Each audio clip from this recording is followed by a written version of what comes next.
பெயர் பூகா சஸ்திகா. நான் 8ஆம் வகுப்பு பிரிவில் வேளாளர் மெட்ரிக் மேல்நிலை பள்ளியில் படித்து வருகிறேன். இன்று நான் பேச எடுத்துக்கொண்ட தலைப்பு இந்திய விடுதலை போராட்டத்தின் கதை.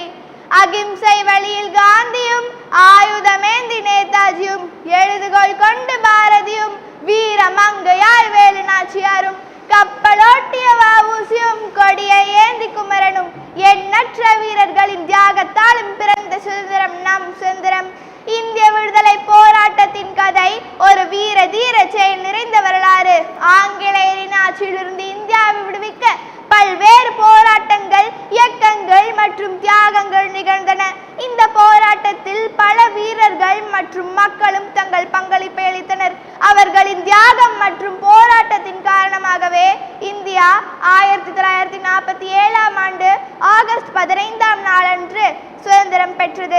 ஆங்கிலேயரின் ஆட்சியை எதிர்த்து நடந்த முதல் பெரிய அளவிலான போராட்டம் 1857ஆம் ஆண்டு சிப்பாய் கழகம். இந்திய வரலாற்றில் ஒரு முக்கிய நிகழ்வாகும். பிரிட்டிஷ் கிழக்கிந்திய கம்பெனிக்கு எதிரான ஒரு மிகப்பெரிய கிளர்ச்சியாக சிப்பாய் கழகம் கருதப்படுகிறது. இதுவே இந்திய விடுதலை போரின் தொடக்கமாகும்.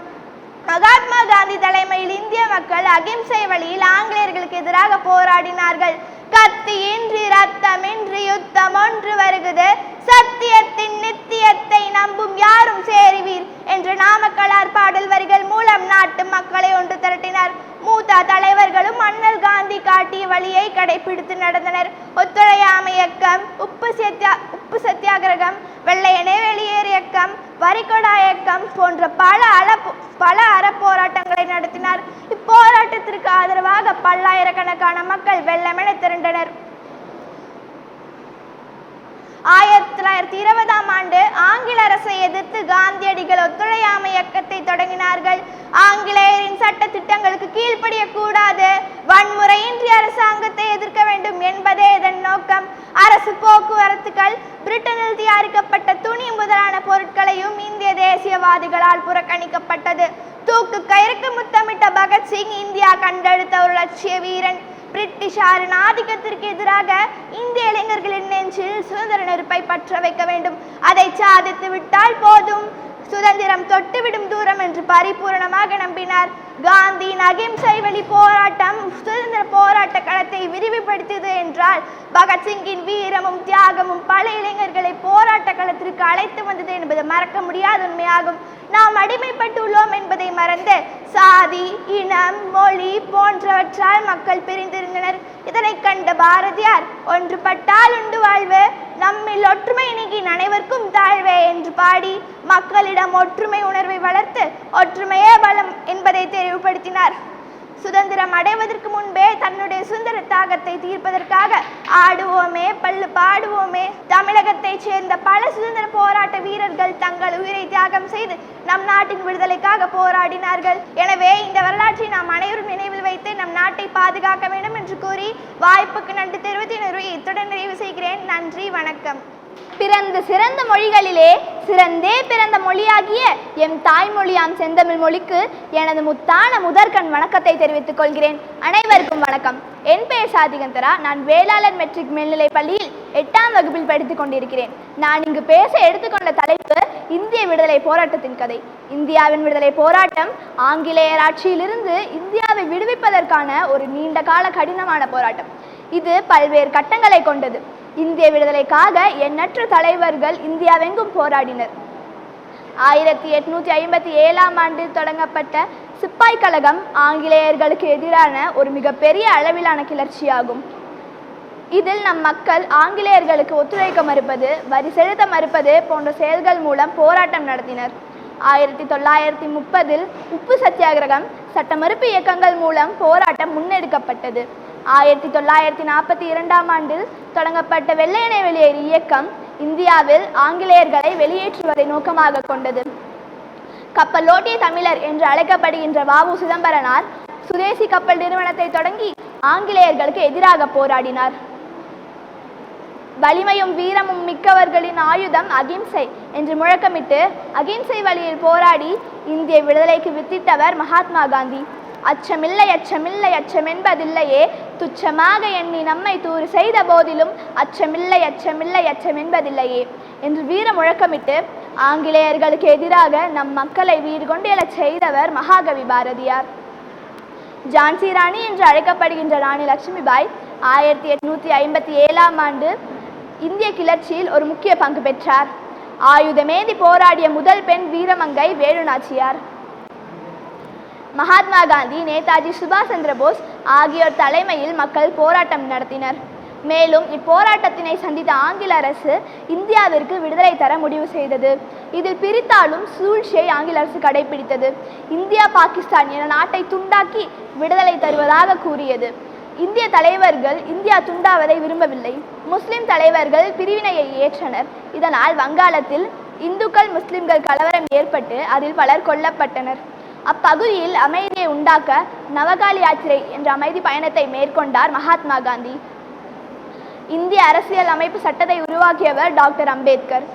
இவர்களின் போராட்டத்தினால் 1947ஆம் ஆண்டு ஆகஸ்ட் 15ஆம் நாள் இந்தியா சுதந்திரம் அடைந்தது. சுதந்திர இந்தியாவின் முதல் பிரதமர் ஜவஹர்லால் நேரு. இந்திய தலைவர்கள் பெற்று தந்த சுதந்திரத்தை காப்பது மண்ணின் மைந்தர்களான நமது கடமையாகும் என்று கூறி வாய்ப்பளித்த அனைவருக்கும் எனது நன்றியை தெரிவித்துக் கொள்கிறேன். நன்றி, வணக்கம். அனைவருக்கும் என் முத்தான முதல் கண் வணக்கங்கள். என் பெயர் ராசுகிதா. நான் 11ஆம் வகுப்பில் பயில்கிறேன். இன்று நான் பேச எடுத்துள்ள தலைப்பு தேச வளர்ச்சியில் இளைஞர்களின் பங்கு. இளைஞர்கள் எவ்வண்ணம் இருக்க வேண்டும் என நினைக்கும் பொழுது என் சிந்தையில் வந்து நின்றது என் முப்பாட்டன் பாரதியின் பாரல் வரிகளான மனதில் உறுதி வேண்டும், வாக்கினிலே இனிமை வேண்டும், நினைவு நல்லது வேண்டும், காரியத்தில் உறுதி வேண்டும் என்பவே. ஒரு நாட்டின் முதுகெலும்பு அந்நாட்டின் இளைஞர்கள் தான் என கூறுகிறார் நம் மகாத்மா காந்தி. ஒரு நாட்டின் எதிர்காலத்தை கட்டுவதற்கான திறமையும் தைரியமும் உள்ளவர்கள் நம் இளைஞர்கள். இன்றைய இளைஞர்கள் திறமையிலும் அறிவிலும் மிகச் சிறந்தவராக உள்ளனர். ஆனால் இளைஞர்கள் கல்வி கற்றால் மட்டும் போதுமல்ல, அந்த கல்வியால் பிறர் வாழ்விலும் தம் வாழ்விலும் ஒளி வருமா என்பதுதான் முக்கியம். அன்று என்னிடம் 100 இளைஞர்களை கொடுங்கள் என்று சொன்ன நம் சுவாமி விவேகானந்தர் இந்த நாட்டையே மாற்றி காட்டுகிறேன் என்று சொன்ன டாக்டர் APJ அப்துல் கலாம் ஆகிய இருவரும் இளைஞர்கள் கையில் தான் நம் நாட்டின் எதிர்காலம் உள்ளது என கூறுகிறார்கள். ஒரு நாட்டில் மாற்றம் தேவைப்படுகிறது என்றால் அதை முதலில் உணர்ந்தவர்கள் நம் இளைஞர்கள். ஒரு சமூகத்தில் அவலங்கள் நடக்கும் போது அதை முதல் கேள்விக்குள் கொண்டு வருவதும் நம் இளைஞர்கள். இன்றைய இளைஞர்களால் எதையும் சாதிக்க முடியும் என்பதற்கு ஒரு எடுத்துக்காட்டு நம் முன்னாள் குடியரசுத் தலைவர் டாக்டர் APJ அப்துல் கலாம். அவர் மாணவர்கள் மீதும் இளைஞர்கள் மீதும் பெரும் அன்பும் நம்பிக்கையும் கொண்ட அப்துல் கலாம் ஐயாவின் பிறந்த நாளை இளைஞர்கள் எழுச்சி நாள் என்று கொண்டாடி வருகிறோம். அவர் ஒவ்வொரு உரையிலும் கூறுவது கனவு காண வேண்டும், அந்த கனவை நினைவாக்க பாடுபட வேண்டும். நான் ஒரு இளைஞன், நான் என்ன செய்கிறேன் என்ற கேள்வி ஒவ்வொருவருக்கும் முக்கியமானது. நம்மை நம்பி நம் முன்னோர்கள் ஒரு நாடு என்கின்ற மரத்தை வளர்த்துள்ளனர். இப்போது அதற்கு பலம் தரும் சாமர்த்தியம் நம்மிடம் இருக்கிறது. கொன்றென நிமிர்ந்த நெல் ஏறு போல் நட என்ற ஔவையார் கருத்துக்கு இணங்க இன்றைய இளைஞர்கள் சிறு சிறுப்பாக இருக்க வேண்டும். வருங்கால தூண்களாகிய இளைஞர்கள் நம் நாட்டிற்காக புதிய புதிய யுத்தங்களை கையாளுகிறார்கள். இதற்கு சான்று நம் நாட்டிற்கும் பாகிஸ்தானுக்கும் இடையே நடந்த போரில் பாகிஸ்தானின் ஏவுகணைகளை தகர்த்த நிகழ்வு நம் நெஞ்சை நெகிழ வைத்தது. ஆபரேஷன் சிந்து. ஒவ்வொரு இளைஞர்களும் சுயநலம் கருதாமல் பொதுநலத்தோடு சிந்தித்தால் நம் நாட்டை யாராலும் பிரிக்க முடியாது. முயற்சிகள் விதைத்தவுடன் வெற்றிகள் முளைப்பதில்லை. முயற்சிகள் விதைத்தவுடன் வெற்றிகள் முளைப்பதில்லை. முயற்சி செய்து கொண்டிருந்தால் வெற்றிகள் வெகு தூரம் இல்லை. எனவே இனி வரும் காலம் நம் இளைஞர்களின் காலம். நம் நாட்டின் வளர்ச்சிக்காக தங்களை முழுமையாக ஈடுபடுத்திக் கொண்டு வருகிறார்கள் நம் இளைஞர்கள். இந்த மேடையில் எனக்கு வாய்ப்பளித்த ஆசிரியர் பெருமக்களுக்கும் எனது உரையை கேட்டு மகிழ்ந்த மாணவ மாணவர்களுக்கும் எனது நன்றியை கூறி எனது உரையை முடித்துக் கொள்கிறேன். நன்றி, வணக்கம். 30 கோடி முகமுடையாள், உயிர் மொய்ம்புற ஒன்றுடையாள், இவள் செப்பு மொழி 18 என் சிந்தனை ஒன்றுடையாள். ஞானத்திலே பரமோணத்திலே உயிர் மானத்திலே அன்னதானத்திலே தீரத்திலே படை வீரத்திலே செல்வ பன்மையிலே உள்ள திண்மையிலே உண்மையிலே தவறாத புலவர் உணர்வினிலே உயர் நாடு எங்கள் பாரத நாடு என்று பாட்டு புலவன் பாரதி பாடிய பெருமைக்குரியது நம் தேசம். வாழ வந்தோரும் ஆடத் தொடங்கி அடிமைப்படுத்திய போதும் நம் தேசத்தை காக்க உயிர் திறந்த இளைஞர்கள் ஏராளம். கட்டபொம்மன், மருது சகோதரர்கள், வீர மங்கை வேலு நாச்சியார், திருப்பூர் குமரன், பகத்சிங் போன்ற எண்ணற்ற இளைஞர்கள் தத்தம் ரத்தம் சிந்தி நித்தம் யுத்தம் செய்து ஈன்ற சுதந்திரமே இன்று நாம் சுவாசிக்கும் காற்று. நம் தேசத்தின் மிகப்பெரிய வளம் காசோ பணமோ அரசியல்வாதிகளோ அரசாங்கமோ கிடையாது, இன்றைய இளைஞர்கள். என்னிடம் 100 இளைஞர்களை தாருங்கள், புதியதோர் பாரதத்தையே உருவாக்கி காட்டுகிறேன் என்றார் சுவாமி விவேகானந்தர். இன்று உலக நாடுகள் எல்லாம் இந்தியாவை கண்டு அஞ்சுகிறது. ஏனெனில் இளைஞர்கள் அதிகம் உள்ள நாடு இந்தியா. இத்தகைய நாட்டில் 100 இளைஞர்களுக்கா பஞ்சம்? இன்றைய இளைஞர்கள் வேலையை தேடும் காலத்தை கடந்து வேலையை உருவாக்கும் காலத்தை உருவாக்கியுள்ளனர். இன்றைய இளைஞர்கள் வேலையை தேடும் காலத்தை கடந்து வேலையை உருவாக்கும் காலத்தை உருவாக்கியுள்ளனர். ஒரு சிறிய நகரில் ஒளி இல்லாத அறையில் மின்சாரம் வராத காலத்தில் மெழுகுவர்த்தியின் ஒளியில் படித்த சிறுவன் இன்று கூகுளை வழி நடத்துகிறான் என்றால் நம்ப முடிகிறதா? ஆனால் அதுதான் உண்மை. அவர் வேறு யாரும் இல்லை, கூகுளின் CEO சுந்தர் பிச்சை அவர்கள். ஏன் PV சிந்துவை எடுத்துக் கொள்ளுங்கள். 18 வயதில் அர்ஜுனா விருது, 20 வயதில் பத்மஸ்ரீ விருது, 21 வயதில் ராஜீவ் காந்தி விருது என பேட்மிண்டனுக்கே பெருமை சேர்த்தவர் இவர். இன்றைய இளைஞர்கள் புதுமையான மற்றும் ஆக்கப்பூர்வமான சிந்தனைகள் உடையவர்கள். அவர்கள் ஆக்கப்பூர்வமான சிந்தனைகள் உடையவர்கள். கல்வி மட்டும் அல்லாது விளையாட்டுத்துறை, கலை, அறிவியல், தொழில்நுட்பம், மருத்துவம், சேவை மற்றும் கலாச்சாரத்திலும் தனித்து விளங்குவதற்கு இளைஞர்களின் செயல்பாடுகள் அமைந்தது. ஒரு 12 வயது சிறுவன் உலக ரீதியில் சதுரங்க விளையாட்டில் 2வது இளம் கிராண்ட் மாஸ்டராக ஆகும் பொழுது ஏன் நம்மால் முடியாது? இன்றைய இளைஞர்கள் மண்ணை மட்டுமல்ல மனங்களை மாற்றுகிறார்கள். அவர்கள் எதிர்காலத்தை கற்பனை செய்யவில்லை, உருவாக்கி வருகிறார்கள். அவர்கள் நடக்கும் கால்களில் நாட்டு எதிர்காலம் நடக்கிறது. அவர்கள் பேசும் வார்த்தைகளில் ஒரு மாற்றம் உதயமாகிறது. இன்று நாம் என்ன செய்கிறோம் என்பது நாளைய இந்தியா எங்கு இருக்கும் என்பதை முடிவு செய்கிறது. எனவே கனவு காணுங்கள், ஆனால் கண்களை மூடியல்ல. இறுதியாக இளைஞர்கள் எழுந்து நிற்கின்ற பொழுது ஒரு தேசம் எழுந்து நிற்கும் என்று கூறி விடைபெறுகிறேன். நன்றி, வணக்கம். திக்கும் தேன் தமிழ் திக்கெட்டும் பரவட்டும் முத்தமிழ் தாய்க்கு என் முதற்கண் வணக்கம். அவையோர் அனைவருக்கும் என் அவை வணக்கம். பிறந்த முதல் வருஷம் 1 என்ற கணக்கில் பெற்ற சுதந்திரம் 79 என்று வணங்கி வாழ்த்துகிறேன். பாரத மாதா கி ஜெய். எரியும் எண்ணெய் கோப்பரையில் வந்து விழும் விட்டல்களைப் போல சுதந்திர வேட்கை என்னும் வசனத்தால் ஈர்க்கப்பட்டு வந்து விழுந்து உயிர் தியாகம் செய்தவர்களுக்கு சிரம் தாழ்த்துகிறேன், கண்ணீரை காணிக்கையாக்குகிறேன். இந்திய சுதந்திர போராட்டத்தில் உயிர் நீத்து தியாகம் அர்ப்பணிப்பு என்ற உணர்வோடு உயிர் தியாகம் செய்தவர்கள் அனைத்து புனிதமான ஆத்மாக்களை பரமாத்மாவான இறைவன் தன்னோடு வைத்து நீங்காத புகழ் தர வேண்டுகிறேன். இறைவா வேண்டுகிறேன்.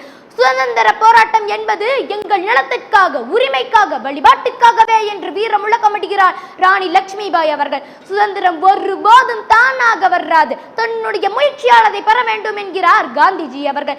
இந்திய மண்ணில் வாழும் ஒவ்வொருவருக்கும் அனைத்து வகை உரிமைகளும் உள்ளது. அதுபோலவே இந்திய மண்ணிற்காக தனி மனித கடமையும் உள்ளது என்பதை அறிந்து கொள்ள வேண்டும் என்கிறார் சர்தார் வல்லபாய் பட்டேல் அவர்கள். சிறை போனால் செத்து போவாய் என்றார்கள், ஆகட்டும் பார்க்கலாம் என்று 9 ஆண்டுகள் சிறை சென்றார். தேசம், நாடு, மக்கள் என்று சென்றவர்கள் மனைவி மக்களை இழப்பார்கள் என்றார்கள், ஆகட்டும் பார்க்கலாம் என்று தன் திருமணத்தையே தியாகம் செய்தார். நாட்டுக்காக உழைத்தால் நாதியத்து கிடப்பாய் என்றார்கள், ஆகட்டும் பார்க்கலாம் என்று தன் வாழ்நாளையே இந்திய தேசத்திற்காக அர்ப்பணித்தார் பெருந்தலைவர் காமராஜர். கிறிஸ்தி, திரை, வரி, வட்டி வானம் பொழிகிறது, பூமி விளைகிறது, உனக்கேன் கொடுப்பது கிஸ்தி? எங்களோடு வயலுக்கு வந்தாயா, ஏற்றமறைத்தாயா, நீர்ப்பாய்ச்சி நெடுவயல் நிறைய கண்டாயா, நாற்று நெட்டாயா, களை பறித்தாயா, கழனி வாழ்வுள்ளவருக்கு கஞ்சி களையும் சுமந்தாயா, அங்கு கொஞ்சி விளையாடும் எங்குள்ள பெண்களுக்கு மஞ்சள் அரைத்து பணி புரிந்தாயா, அல்லது நீ மாமனா மச்சானா மானம் கெட்டவனே, எதற்கு கேட்கிறாய் திரை, யாரை கேட்கிறாய் வரி, ஜாக்கிரதை என சொல்லம்புகளால் ஆங்கிலேய ஆதிக்கத்தையே அதிர வைத்த முதல் பாளையக்காரர் வீரபாண்டிய கட்டபொம்மன். என் ரத்தத்தை கொடுக்கிறேன், நீ எனக்கு சுதந்திரத்தை கொடு என்கிறார் சர்தார் வல்லபாய் பட்டேல். சுதந்திரம் என்பது வெறும் தண்ணீரால் வைத்து வந்த பயிர் அல்ல, உயிர் தியாகத்தால் விளைந்தது என்பதை மனதில் நிறுத்தி சேவையாற்றிட வேண்டும். அந்நிய தனக்கு அடிமை அல்லவே, நான் அந்நிய தனக்கு அடிமை அல்லவே, உன்னிய புகழ் பாரத தேவி தன்னிருதாளின் அடிமை நான் என்றோ, என் நாடு அன்னை பாரதம் என்றோ என்கிறார் பாட்டுக்கவி பாரதியார்.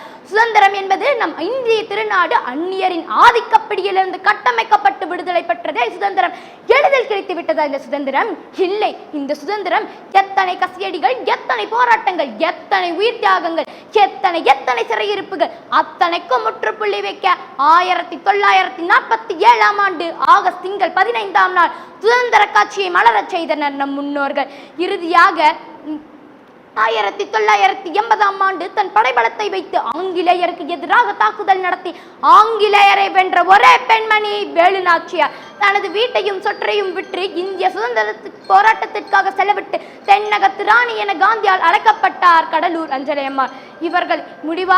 இவர்கள் செய்த தியாகத்தை போற்றி நாம் பெற்ற சுதந்திரத்தை நாம் என்றும் பேணி காக்க வேண்டும். வந்தே மாதரம், வந்தே மாதரம், ஜெய்ஹிந்த் என்று கூறி விடைபெறுகிறேன். நன்றி. பிறந்த சிறந்த மொழிகளிலே சிறந்தே பிறந்த மொழியாகிய என் அன்னை தமிழுக்கும் வீரம் நிறைந்த தமிழ் மண்ணுக்கும் எனது முத்தான முதற்கண் வணக்கத்தினை தெரிவித்துக் கொள்கிறேன். அனைவருக்கும் என் அன்பு கலந்த வணக்கம். என் பெயர் சௌந்தர்யா. காந்தியின் கால் தேய்ந்தது, பாரதியின் விரல் தேய்ந்தது, தூக்கிட்டு தூக்கிட்டு கயிர்கள் தேய்ந்தது, ஓட ஓட சிட்டு உயிர்கள் தேய்ந்தது, தேய்ந்து தேய்ந்து ஆங்கிலேயமும் தேய்ந்தது, பல தியாகிகளின் வீரர்களின் உயிர்கள் தேய்ந்து தேய்ந்து பெற்ற சுதந்திரம் நம் சுதந்திரம். இங்கு நான் பேச எடுத்துள்ள தலைப்பு சுதந்திர போராட்ட வீரர்களின் தியாகமும் நாம் பெற்ற பலன்களும். இந்திய திருநாடு 1947ஆம் ஆண்டு ஆகஸ்ட் 15ஆம் தேதி சுதந்திரம் அடைந்தது. என்று தனியும் இந்த சுதந்திர தாகம், என்று மடியும் எங்கள் அடிமையின் மோகம் என்ற பாரதியின் வரிகளுக்கு ஏற்ப அந்நிய ஆதிக்கத்தால் அடிமைப்பட்டிருந்த நாம் இன்று அச்சமின்றி வாழ்வது நம் சுதந்திர தியாகிகள் பெற்று தந்த சுதந்திரத்தால் தான். பல்வேறு இன்னல்கள் போராட்டங்களுக்கு இடையே சுதந்திரத்தை வாங்கி கொடுத்த தேச தலைவர்களையும் தியாகிகளையும் போற்றி வணங்குவோம். 17ஆம் நூற்றாண்டில் இந்தியா 500க்கும் மேற்பட்ட சமஸ்தானங்களை கொண்டிருந்தது. அப்போதுதான் ஆங்கிலேயர்கள் 1615இல் கிழக்கிந்திய கம்பெனி என்ற பெயரில் வியாபாரம் செய்ய வந்தனர். அவர்கள் பிரித்தாலும் சூழ்ச்சியை கனகச்சிதமாக செயல்படுத்தி ஒவ்வொரு சமஸ்தானத்தையும் தன்வசமாக்கினர். 18ஆம் நூற்றாண்டிலிருந்தே சில மன்னர்களும் பாளையக்காரர்களும் ஆங்கிலேயர்களை எதிர்த்து போர் புரிந்தனர். கத்தியின்றி ரத்தமின்றி யுத்தம் ஒன்று வருகுது, சத்தியத்தை நித்தியத்தை நம்பும் யாரும் சேர்வின் என்ற நாமக்கல் கவிஞரின் வரிகளுக்கு ஏற்ப மகாத்மா காந்தியின் வழியில் நடந்த சுதந்திர போராட்டத்தில் வீறு கொண்டெழுந்து பங்கு கொண்ட வீரர்கள் பலர். சுதந்திர போராட்டத்தில் பால கங்காதர திலகர், மகாத்மா காந்தி, ஜவஹர்லால் நேரு, சுபாஷ் சந்திர போஸ், பகத்சிங், ராணி லட்சுமிபாய் போன்ற பல போராட்ட வீரர்களும் தென்னகத்தில் ராணி வேலு நாச்சியார், பாரதியார், கட்டபொம்மன், வ.உ.சி., சுப்பிரமணிய சிவா, வாஞ்சிநாதன் போன்ற பல போராட்ட வீரர்களும் மிக முக்கிய பங்காற்றி உள்ளார்கள். இந்திய விடுதலைக்காக அகிம்சை வழியில் காந்தியும் 1000 உண்டிங்கு ஜாதி எனில் அந்நியர் வந்து புகழ் என்ன நீதி என கவிதை வாழ்கொண்டு பாரதியும், உங்களின் ரத்தத்தை கொடுங்கள் நான் உங்களுக்கு விடுதலையை கொடுக்கிறேன் என நேதாஜியும், சுதந்திரம் எனது பிறப்புரிமை அதை அடைந்தே தீர்வேன் என பால கங்காதர திலகரும், புரட்சி வாழ்க என பகத்சிங்கும் முழங்கினர். தன்னலம் பாராமல் ஆண்களுக்கு இணையாக பெண்களும் இந்த சுதந்திர போராட்டத்தில் பங்கேற்றனர். அவர்களின் பங்கு மகத்தானது.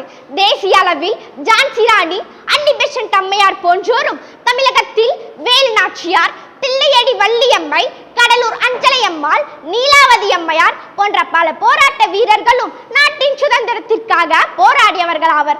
மேலோர்கள் வெஞ்சிரையில் வீழ்ந்து கிடப்பதுவும் நூலோர்கள் செக்கடியில் நோவதுவும் காண்கில்லையே என்ற பாரதியார் மரம் வருந்தி பாடும் வரிகளின்படி பல வீரர்களும் தியாகிகளும் சித்திரவதத்திற்கும் கொடுமைக்கும் ஆளானார்கள். அவர்கள் பெற்று தந்த சுதந்திரத்தை காப்பதே மண்ணின் மைந்தர்களான நமது கடமை என்று கூறி வாய்ப்பளித்த அனைவருக்கும் என்றது நன்றியை தெரிவித்துக் கொள்கிறேன். நன்றி. அனைவருக்கும் என் இனிய காலை வணக்கத்தை தெரிவித்துக் கொள்கிறேன். இங்கு நான் நம் தேசத்தையும் நாட்டுப்பற்றையும் பற்றி பேச வந்துள்ளேன். நாட்டுப்பற்று என்பது ஒருவர் தமது தாய் நாட்டின் மீது கொண்டுள்ள அளவில்லாத அன்பு அல்லது ஈடுபாடாகும். ஒவ்வொரு மனிதரும் தன்னுடைய குடும்பம், சுற்றம், தன்னுடைய இனம், மதம், மொழி, பண்பாடு, வேறுபாடு என்று சேர்ந்த தேசத்தில் வேர்கொள்வதே நாட்டுப்பற்று என்பதாகும். ஒரு நாடானது முன்னேற்ற பாதையில் தடம் பதித்து முடிவில் வல்லரசு என்ற நிலையினை அடைவது அந்நாட்டினுடைய தலைவர்கள் கையிலிடமோ அல்லது அரசியல்வாதிகளிடமோ இல்லை, மாறாக அங்கு வாழும் குடிமக்களிடமே உள்ளது. ஒரு வளமான நாட்டை உருவாக்குவது ஒரு வலிமையுடைய மனிதன் புகழையும் பெருமையும் தேடி தருவதே ஆகும். இப்பொழுது தேசத்தை பற்றி காண்போம். நம் தேசிய பறவை மயில் 1963ஆம் ஆண்டு தேசிய பறவையாக அறிவிக்கப்பட்டது. மயிலை வேட்டையாடுவது குற்றம். வெண்மை, சாம்பல் நிறங்களில் மயில்கள் இருந்தாலும் நீலவண்ண மயிலே நம் நாட்டின் தேசிய பறவையாகும்.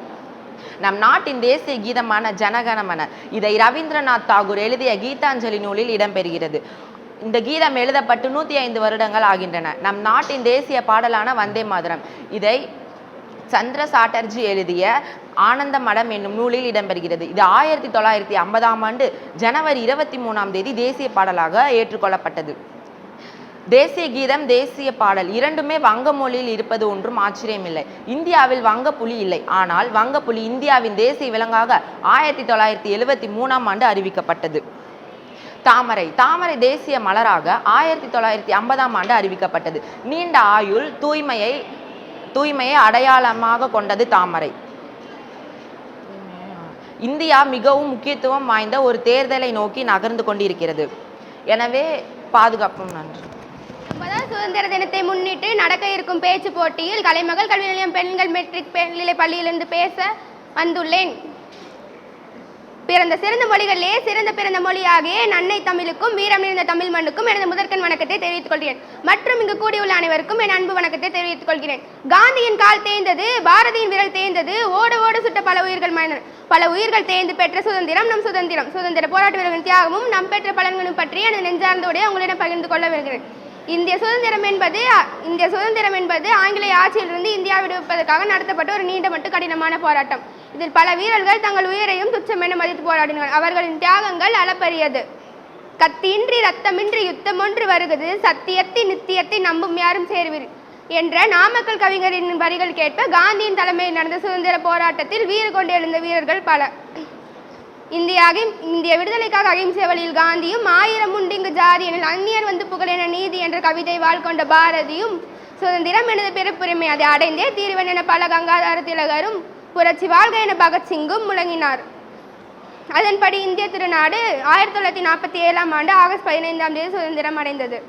என்று தனியும் இந்த சுதந்திர தியாகம், என்று மடியும் எங்கள் அடிமையின் முகம் என பாரதியின் வரிகள் கேட்ப, அந்நி ஆதிக்கத்தில் அடிமைப்பட்டிருந்த நாம் இன்று அச்சமின்றி வாழ்வதற்கு நம் தியாகிகள் பெற்றுக் கொடுத்த சுதந்திரத்தால் தான். இந்திய விடுதலைக்காக எண்ணற்ற தியாகிகள் தம் உயிரையும் உடைமைகளையும் இழந்தனர். அவர்கள் பெற்று தந்த சுதந்திரத்தை காப்பது மண்ணின் மைந்தர்களான நமது கடமையாகும்.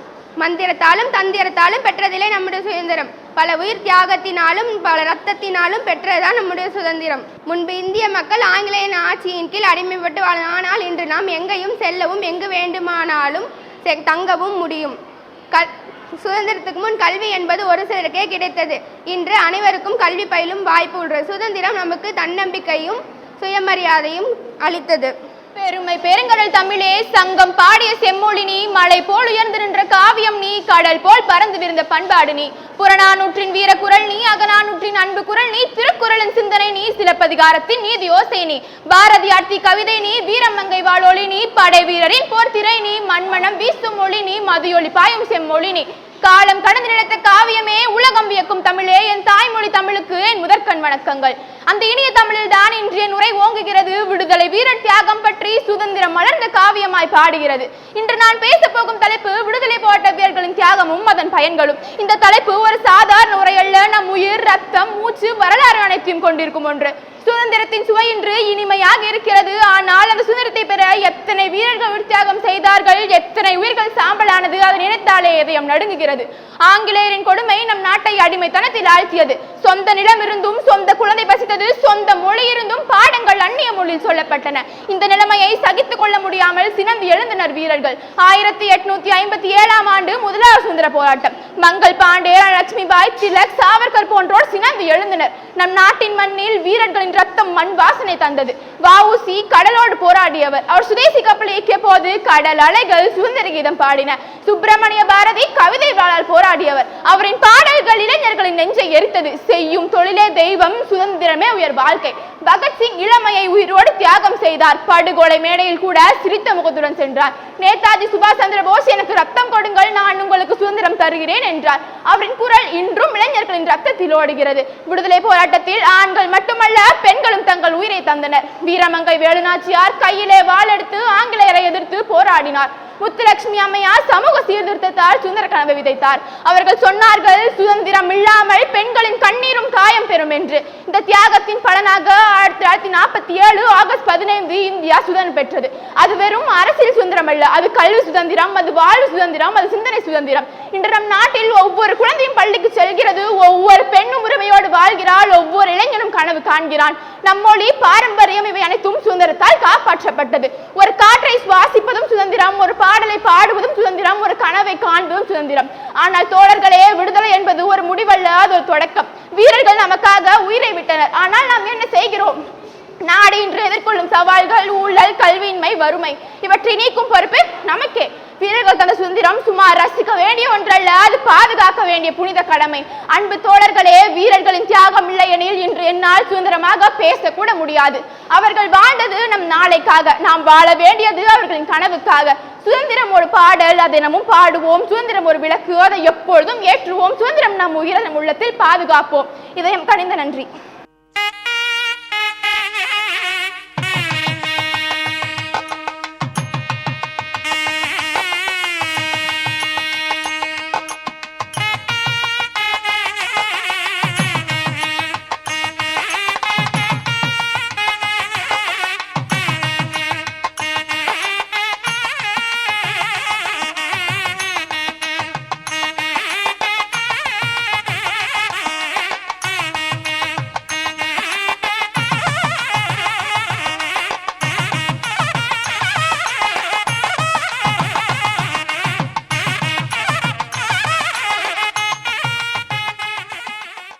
விட்டிருக்கும் அனைவருக்கும் என் முத்தான முதற்கண் வணக்கத்தை கூறி என் உரையை தொடங்குகிறேன்.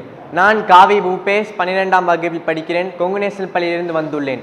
நான் இன்று பேச போகும் தலைப்பு தேச வளர்ச்சியில் இளைஞர்களின் பங்கு. நமது நாடு வளர, நமது நாட்டின் இளைஞர்கள் வளர, நமது நாட்டின் இளைஞர்களின் பங்கு ஏராளமானது. ஆனால் நமது நாட்டு இளைஞர்களோ நாட்டில் அரசியல்வாதிகள் சரியில்லை, அதிகாரிகள் சரியில்லை, கல்வி சரியில்லை, சுகாதாரம் சரியில்லை என சரியில்லை என்று கூறுவதை தவிர்த்து நீங்கள் எதில் சரியில்லை என்று ஆராய்ந்திருந்திருந்தால் இந்நேரம் நாடு முன்னேறி இருக்கும் இளைஞர்களே. அத்தோடு முக்கணிகளில் சிறந்ததுமா ஆங்கில மாதங்களில் சிறந்ததுமே தமிழ் மாதங்களில் சிறந்ததை. எனவே மூன்றையும் தொகுத்து மாமேதைகளில் அமைந்திருக்கும் உங்கள் முன் நான் ஒன்று கூற விரும்புகிறேன். இந்திய நாடு என்பது இளைஞர்களின் மக்கள் தொகையில் முதலிடத்தை பிடித்துள்ளது. சுமார் 66% மக்கள் தொகையில் இளைஞர்களே மக்கள் தொகையில் வகிக்கிறார்கள்.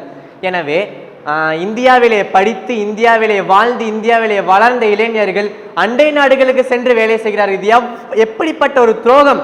இந்திய நாட்டின் பாரத மாதாவின் அருளை வாங்கியவர்கள் அண்டை நாடுகளில் சென்று வேலை செய்கிறார்கள். இது பாரத மாதாவை மிதிப்பதற்கு சமம் என்பதை கூறிக்கொள்கிறேன். எனவே நாட்டின் திறமை வாய்ந்த இளைஞர்கள் இந்தியாவிற்கு சேவை செய்தால் மட்டுமே இந்திய நாடு என்பது வளரும். இன்னொன்று, நாடு வல்லரசாக வேண்டும் என்றால் ஒரு நாட்டின் இளைஞர் சிறப்பான ஒரு சிறந்த தலைவரையே முன்னோடியாக எடுத்துக்கொள்ள வேண்டும். ஆனால் இன்றைய இளைஞர்களோ திரைப்பட நடிகர்களையே முன்னோடியாக எடுத்துக்கொள்கிறார்கள். இதற்கு ஒரு கூற்றை நான் சொல்கிறேன். என்னவென்றால், ஒரு ரசிகர் மன்ற காட்சியை கூட இலவசமாக வழங்க முடியாத நடிகர்களுக்கு பின் சிஸ்டத்தை மாற்றி கஷ்டத்தை போக்க தலைவா வருக என்று கூறுகிறார்கள் இன்றைய இளைஞர்கள். இது எவ்வளவு பெரிய ஒரு முட்டாள்தனம், அறியாமையின் உச்சம் என்பதை சொல்ற நானே மிக கவலைப்படுகிறேன். எனவே நேதாஜி சுபாஷ் சந்திர போஸ், வீர சாவர்கர், B.R. அம்பேத்கர் போன்ற தலைவரை முன்னோடியாக எடுத்தால் மட்டுமே இந்தியா வல்லரசாக முடியும். திரைப்பட நடிகர்களை அல்ல, சிறந்த கொள்கையை வெல்லும் குப்பைகளை கொண்ட நடிகர்கள் எப்பயும் வீழவே போவார்கள். எனவே பஹல்காம் தாக்குதல் 3 மாதங்களுக்கு முன் நடந்தது. இந்த பஹல்காம் தாக்குதலின் போது கிரிக்கெட் IPL போட்டியானது நடைபெற்றது. இந்த IPL போட்டிகளை ஒரு வாரத்திற்கு IPL ஆணையமானது தள்ளி வைத்தது. ஏனென்றால் பஹல்காம் தாக்குதலை துக்கம் விசாரிப்பதற்கான ஒரு நிகழ்வாக அறிவித்தது. ஆனால் பஹல்காமில் உயிர் தியாகம் செய்த வீரர்களை அனுசரிப்பார்கள் என்று நினைத்த இந்திய ராணுவம், ஆனால் IPL போட்டியை எவ்வாறு தொடங்குவீர்கள் என்று வேதனையை தெரிவித்தார்கள் நமது இந்திய நாட்டு இளைஞர்கள். இப்படியான ஒரு இளைஞர்கள் இருந்தால் எப்படி ஒரு நாடு வல்லரசாக முடியும் என்பது எனக்கு தெரியவில்லை. எனவே இளைஞர்களே, நல்ல சிந்தனையுடைய நல்ல செயலாற்றலையுடைய தலைவர்களை பின்பற்றுங்கள், நடிகர்களுக்கு பின் செல்ல வேண்டாம் என்பதை தாழ்மையுடன் கருத்து. எனவே வாய்ப்பளித்தமைக்கு நன்றி கூறிவிடுவேன். நன்றி, வணக்கம். எனவே இன்னொரு கூட்டையும் தெரிவித்துக் கொள்கிறேன். இந்த பேச்சு போட்டியை நான் வெறும் ஒரு போட்டியாக பார்க்கவில்லை, எனது சிந்தனையின் நோக்கமாகவே பார்க்கிறேன். எனவே இந்த போட்டியில் ஜெயித்தால் வெற்றி பயணம் தொடரும், இப்போட்டியில் தோற்றால் வெற்றிக்கான பயணம் தொடரும் என்பதை எனது முதல் கூற்றாக தெரிவித்துக் கொள்கிறேன். வாய்ப்பை நன்றி கூறிவிடுவேன். நன்றி, வணக்கம். என் உரைக்கு செவிசாய்க்கும் சான்றோர்களுக்கும் சங்க தமிழுக்கும் என் முதற்கண் வணக்கத்தை தெரிவித்துக் கொள்கிறேன். என் பெயர் ஜி ராகவன். நான் மீனாட்சந்தனா செங்குந்தர் மேல்நிலைப் பள்ளியில் 11ஆம் வகுப்பு படிக்கிறேன். நான் இன்று பேச எடுத்துள்ள தலைப்பு தேச வளர்ச்சியில் இளைஞர்களின் பங்கு. இந்திய நாடு வல்லரசு அடையும் என்று APJ அப்துல் கலாம் பெரும் கனவுடன் இருந்தார். அவர் அதற்காக இளைஞர்களே நம்பியிருந்தார். ஆனால் அவருடைய நம்பிக்கை வீண் போகிவிட்டது. 100 இளைஞர்களை தாருங்கள், நான் இந்தியாவையே மாற்றி காட்டுகிறேன் என்று சுவாமி விவேகானந்தர் கூறினார். இப்பொழுது உலகிலேயே இந்தியாவில் தான் இளைஞர்கள் அதிகம் உள்ளனர். இங்கு 100 இளைஞருக்கு பஞ்சமில்லை. இருந்தாலும் ஏன் இந்தியா வல்லரசு அடையவில்லை? ஏனென்றால் இன்று இளைஞர்கள் தவறான வழியில் செய்கின்றனர். போதை பழக்கத்திற்கு அடிமையாகி தனது வாழ்வை இழக்கின்றனர். இருப்பினும் சில இடங்களில் இளைஞர்கள் இந்தியாவின் வளர்ச்சிக்கு அயராது உழைத்துக் கொண்டிருக்கின்றனர். எனவே சாதிக்கும் இளைஞர்களை ஊக்கப்படுத்தி மற்றவர்களை சாதிக்க ஏக்கப்படுத்தி கலாமின் கனவை நிஜமாக்கவும். நன்றி, வணக்கம். தென் பொதிகையில் தவழ்ந்து தேனின் இனிமையுடன் கம்பன் கைகளிலே விளையாடி எம் பாரதியின் கர்ஜனையில் செம்மை பெற்ற தமிழே, உன்னை வணங்குவதில் பெருமகிழ்ச்சி கொள்கிறேன். நான் அவையோருக்கும் அவையை அலங்கரிக்கும் நடுவர் பெருமக்களுக்கும் சபை நிறைந்திருக்கும் எதிர்கால முதல்வர்களுக்கும் நீதிபதிகளுக்கும் பொறியியல் வல்லுநர்களுக்கும் மருத்துவர்களுக்கும் ஆராய்ச்சியாளர்களுக்கும் எனது முதற்கண் வணக்கத்தினை தெரிவித்துக் கொண்டு இந்த குரலை துவக்கி வைக்கிறேன். நான் இன்று பேச எடுத்துக்கொண்ட தலைப்பு தேச வளர்ச்சியில் இளைஞர்களின் பங்கு. ஒவ்வொருவருக்கும் ஒவ்வொரு கடமைகள் உண்டு. அதுபோல இன்றைய இளைஞர்களுக்கு சமுதாயத்தை வளர்ப்பதற்கென்றே பல கடமைகள் இருக்கிறது. எனக்கு முன்னால் வந்த சகோதரி அவர்கள் சொன்னார், இன்றைய மாணவர்கள் நாளைய தலைவர்கள் என்று. அதுபோலதான் இன்றைய மாணவர்கள் நாளைய தலைவர்கள். அவர்கள் சமுதாய உணர்வுடையவர்களாய் வளர்ந்தால்தான் நாடும் வீடும் நலம் பெறும். ஒரு உயிர் படும் துன்பத்தை கண்டு அதனை தாங்கிக் கொள்ளாமல் உடனே ஓடிச் சென்று உதவுவதே தொண்டு. அந்த வகையில் மிகவும் பின்தங்கிய நிலையில் உள்ள நம் நாட்டு மக்களுக்கு அளிக்க வேண்டிய தொண்டுகளுக்கு அளவே இல்லை. நம் சமுதாயம் வறுமை, கல்வியின்மை, சாதி, மத வேறுபாடு, அறியாமை, தீண்டாமை போன்ற பல சமூக அநீதிகளால் சிதைந்துள்ளது. குறிப்பாக கிராமங்களில் வாழும் மக்கள் பெரிதும் பின்தங்கியுள்ளனர் என்று சொன்னால் அது மிகையாகாது. நாட்டின் உறுப்பாய் விளங்கும் மாணவர்கள் அந்த சமூகத்திற்காக வளர்ச்சி பாதையில் எடுத்துச் செல்வது மிக பெரிய கடமை என நான் கருதுகிறேன். இதற்கு எடுத்துக்காட்டாக சொல்ல வேண்டும் என்றால் சுதந்திர தினத்தை எடுத்துக்கொள்ளுங்களேன். ஆகஸ்ட் 15, 1947 சுதந்திரம் அடைந்தது. சும்மாவா கிடைத்தது சுதந்திரம்? பல லட்சம் பேர் தன் இன்னுயிரை துச்சம் என கருதி பல தியாகம் செம்மல்களும் இளைஞர்களும் உயிரை விட்டு சென்றதால் தான் நாம் இன்று சுதந்திர காற்றை சுவாசித்துக் கொண்டிருக்கிறோம். அவர்களின் பெயர்கள் வேண்டுமானாலும் நம்மால் அறியாமல் இருக்கலாம், ஆனால் அவர்கள் சிந்திய ரத்தமும் தேகமும் இன்னும் இந்த பூமியில் தான் பதிந்திருக்கிறது. மகாத்மா காந்தி, அண்ணல் அம்பேத்கர், நேதாஜி சுபாஷ் சந்திர போஸ், பகத்சிங் போன்றவர்கள் எல்லாம் தனது இளமை பருவத்திலேயே மக்களுக்காக தொண்டாற்ற வேண்டும், சமூகத்தை வளர்ச்சி பாதையில் எடுத்துச் செல்ல வேண்டும் என்பதற்காக போராடினார்கள். கல்வியை ஒரு அடிப்படையாக கொண்டு நாட்டை வளமாக்கலாம் என்று எண்ணிய அண்ணல் அம்பேத்கராக இருக்கட்டும், அகிம்சை வழியிலே வெள்ளையனை வெளியேற்றிய காந்தியடிகளாக இருக்கட்டும், வீரத்தின் வழியிலே வெள்ளையனை வெளியேற்றிய சுபாஷ் சந்திர போஸாக இருக்கட்டும், இவர்கள் எல்லாரும் தனது இளமை காலம் முதல் முதுமை காலம் வரை மக்களுக்காகவே போராடினார்கள் என்பதில் எந்த ஒரு ஐயமும் இல்லை.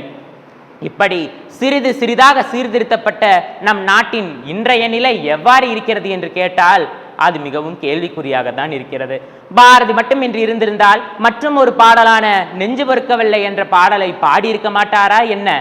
கொலை கொள்ளை பாலியல் வன்கொடுமை என்று நாடே நாசமாக போய்கொண்டிருக்கிறது என்று சொன்னாலும் அதில் தவறொன்றும் கிடையாது.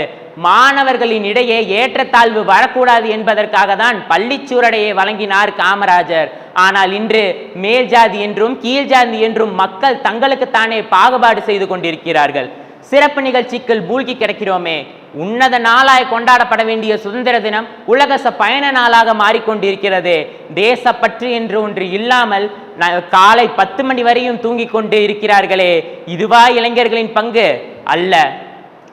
எனவே நம் நாட்டின் அவல நிலையை இளைஞர்களாகிய நாம் தான் மாற்ற வேண்டும். இளைஞர்களின் கைகள் ஒன்று கூடினாலே வலிமையான சமுதாயத்தை உருவாக்க முடியும். இன்னொரு காந்தி வருவார், காமராஜர் வருவார் என்று இல்லாமல் காந்தியாய், காமராஜராய், உத்தமராய் நீதி தவறாமல் வாழ்வதும் நம்மை சார்ந்தவரை நீதி தவறாமல் வாழச் செய்வதும் நம் ஒவ்வொருவரின் கடமையாகும். வந்தே மாதரம் என்னும் வீரச் சொல்லை மந்திரம் போல் ஜொலிக்கச் செய்து நம் நாட்டுப்பற்றை உணர வைப்போம். நம் நாட்டு இளைஞர்களின் சார்பில் இன்றொரு சத்திய பிரமாணம் எடுத்துக்கொள்வோம். என் தந்தை பாரதியின் வழியில் ஜாதி மதங்களாய் பாரோம் உயிர் ஜென்மமே தேசத்தில் வேதியராயினும் மெய்தியராயினும் ஒன்றே நன்றி வேறு குலத்தினராயினும் ஒன்றே. குடைகள் செய்வோம், வல்லு படைகள் செய்வோம், ஞாலம் நடுநடுங்க வரும் கப்பல்கள் செய்வோம்.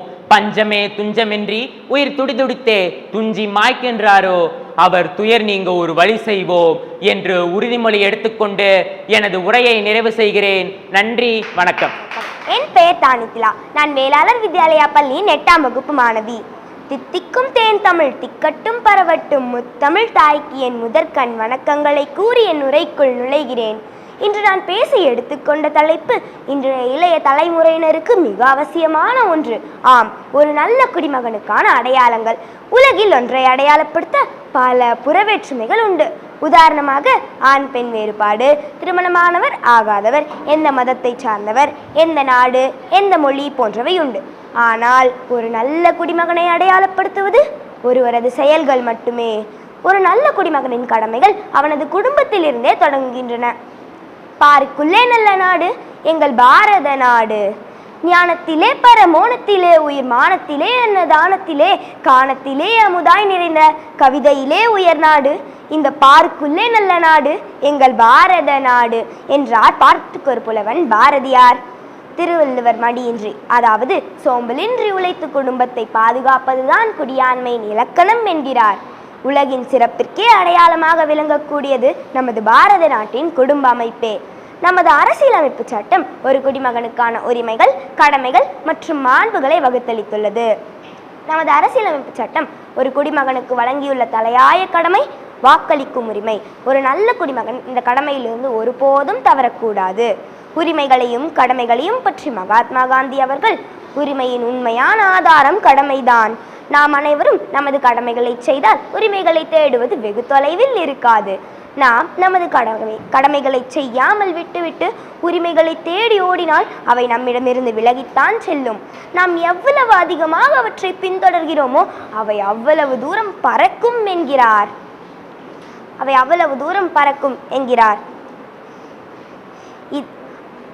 நாம் அனைவரும் உரிமைகளையும் கடமைகளையும் மற்றும் குறிப்பிட்டு மாண்புகளை குறிப்பிட மறந்தே போகிறோம். மாண்புகள் என்பது ஒரு தனி மனிதனின் நாட்டுப்பற்று, ஒழுக்கம் மற்றும் ஜனநாயகம் ஆகும். இதையே எமது ஐயன் வள்ளுவர் முப்பாலில் அதிகாரம் எண் 96 குடிமையின் மூலம் விளக்குகிறார். ஒழுக்கமும் வாய்மையும் நாணும் இம்மூன்றும் இழுக்கார் குடி பிறந்தார். இதன் பொருள் ஒழுக்கம், வாய்மை, நாணம் ஆகிய 3 பண்புகளிலும் நிலை தவறி நடக்காதவரே உயர்ந்த குடியில் பிறந்தவர், அதாவது நல்ல குடிமகனாக கருதப்படுவார். நமது பாரத மாதாவின் சிறந்த குடிமகன்களாக விளங்கிய சிலரை நான் இங்கு நினைவு கூற விரும்புகிறேன். கத்தியின்றி இரத்தமின்றி யுத்தம் ஒன்று வருகுதே, சத்தியத்தின் நித்தியத்தை நம்பும் யாரும் சேருவீர் என்று அகிம்சை வழியில் போராடிய காந்தி மகாத்மாவும், தூக்கு கயிறை முத்தமிட்ட பகத்சிங்கும், வரிகோடா இயக்கம் நடத்திய கட்டபொம்மனும், தீரன் சின்னமலையும் நமது சுதந்திரம் இந்தியாவின் ஒற்றுமையில் தான் உள்ளது என்று பாடல் மூலம் மக்களுக்கு உணர்த்திய பாரதியும் தாகூரும், மேலும் தங்கள் இன்னுயிரை நாட்டின் சுதந்திரத்திற்காக தியாகம் செய்த அனைவரும் சிறந்த குடிமகனுக்கான அடையாளமே.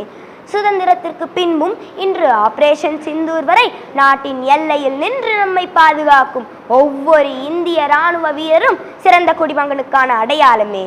விவசாயத்தின் உயிர் நாடி நீர் என உணர்ந்து பல அணைகளையும் ஊர்தோறும் பள்ளிகளையும் திறந்து மதிய உணவு திட்டம், பள்ளி சீருடை திட்டம், கட்டாய கல்வி, கட்டணமில்லா கல்வி போன்ற பல திட்டங்களை அமல்படுத்தி மக்கள் மனதில் நீங்கா இடம் பிடித்த நேர்மையின் சிகரம் ஐயா காமராஜர் சிறந்த குடிமகனுக்கான அடையாளம். இந்தியாவின் கடை கோடியான ராமேஸ்வரத்தில் பிறந்து இந்தியாவின் முதல் குடிமகனாக உயர்ந்து மாணவர்களின் மனதில் வல்லரசு இந்தியா என்ற விதையை விதைத்த ஏவுகணை நாயகன் ஐயா ஏபிஜே அப்துல் கலாம் அவர்கள் சிறந்த குடிமகனுக்கான அடையாளம். தனி மனிதனாக தொடர்ந்து 30 வருடங்களுக்கு மேல் ஒவ்வொரு நாளும் மரங்களை நட்டு பராமரித்து பிரம்மபுத்திரா தீவில் பெரும் முலாய்க்காட்டை உருவாக்கியவர். இந்த காடு சுமார் 1360 ஏக்கர் பரப்பளவை கொண்டுள்ளது. இதை தனி மனிதனாக செய்த மக்களால் இந்திய வனமகன் என்று அன்புடன் அழைக்கப்படும் ஜாதவ் பயங் சிறந்த குடிமகனுக்கான அடையாளம். நுண்ணுயிருக்கும் மண்ணுயிருக்கும் தீங்கு விளைவிக்காது நம்மாழ்வார் முறையில் இயற்கை விவசாயம் செய்து மண் வளத்தையும் மனிதனையும் பாதுகாக்கும் ஒவ்வொரு இயற்கை விவசாயம் சிறந்த குடிமகனுக்கான அடையாளம். சிறந்த குடிமகனாக விளங்குவதற்கு இராணுவத்திலோ மருத்துவத்திலோ அல்லது அரசு உயரதிகாரியாகத்தான் இருக்க வேண்டும் என்று அவசியமில்லை. நமது ஒவ்வொரு செயலும் நம்மை சிறந்த குடிமகனாக மாற்றும் வாய்ப்புகளாகவே இருக்கின்றன. நாம் அனைவரும் எந்த ஒரு பலனையும் எதிர்பாராது வீட்டிலும் பொது இடங்களிலும் இயற்கை வளங்களான நீரை சிக்கனமாகவும் மின்சாரத்தை சேமித்தும் நெகிழிகளை தவிர்த்து சுற்றுச்சூழலை தூய்மையாக வைத்திருந்தால் நாமும் சிறந்த குடிமக்களே. ஈன்ற தாயிற்கும் தாய் தமிழ்நாட்டிற்கும் சிறந்த மகளாகவும் சிறந்த குடிமகளாகவும் விளங்குவேன் என்று கூறி வாய்ப்பளித்தமைக்கு நன்றி கூறி விடைபெறுகிறேன். நன்றி, வணக்கம். கதிர் வெடித்து பிளம்பு விழ கடல் கொதித்து சூடாற்று முதுமை மிகு நிலப்பரப்பின் முதற் பிறப்பு தோன்றிவிட நதி வரும் முன் மணல் தரும் முன் நலமரத்த தமிழனங்கே பதிமதுரை பெருவழியில் பாண்டியர்கை பார்த்தவழி நின்னையான் வணங்குவதும் நீ என்னை வாழ்த்துவதும் அன்னை மகற்கிடையே அழகில்லை என்பதனால் உன்னை வளர்த்து வரும் ஓன் புகழ் சேத்தன் புலவர் தன்னை வணங்குகிறேன். ஆன்றோர்களுக்கும் சான்றோர்களுக்கும் என்னை போன்றோர்களுக்கும் இனிய வணக்கம். இன்று நான் பேசப்போகும் தலைப்பு விடுதலை போராட்டத்தின் கதை. இந்தியா 1947 ஆகஸ்ட்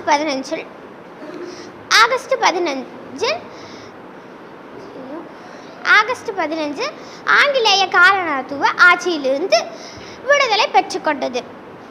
அதாவது இந்திய விடுதலை வெறுமனே இலகுவாக இருந்த ஒன்றல்ல.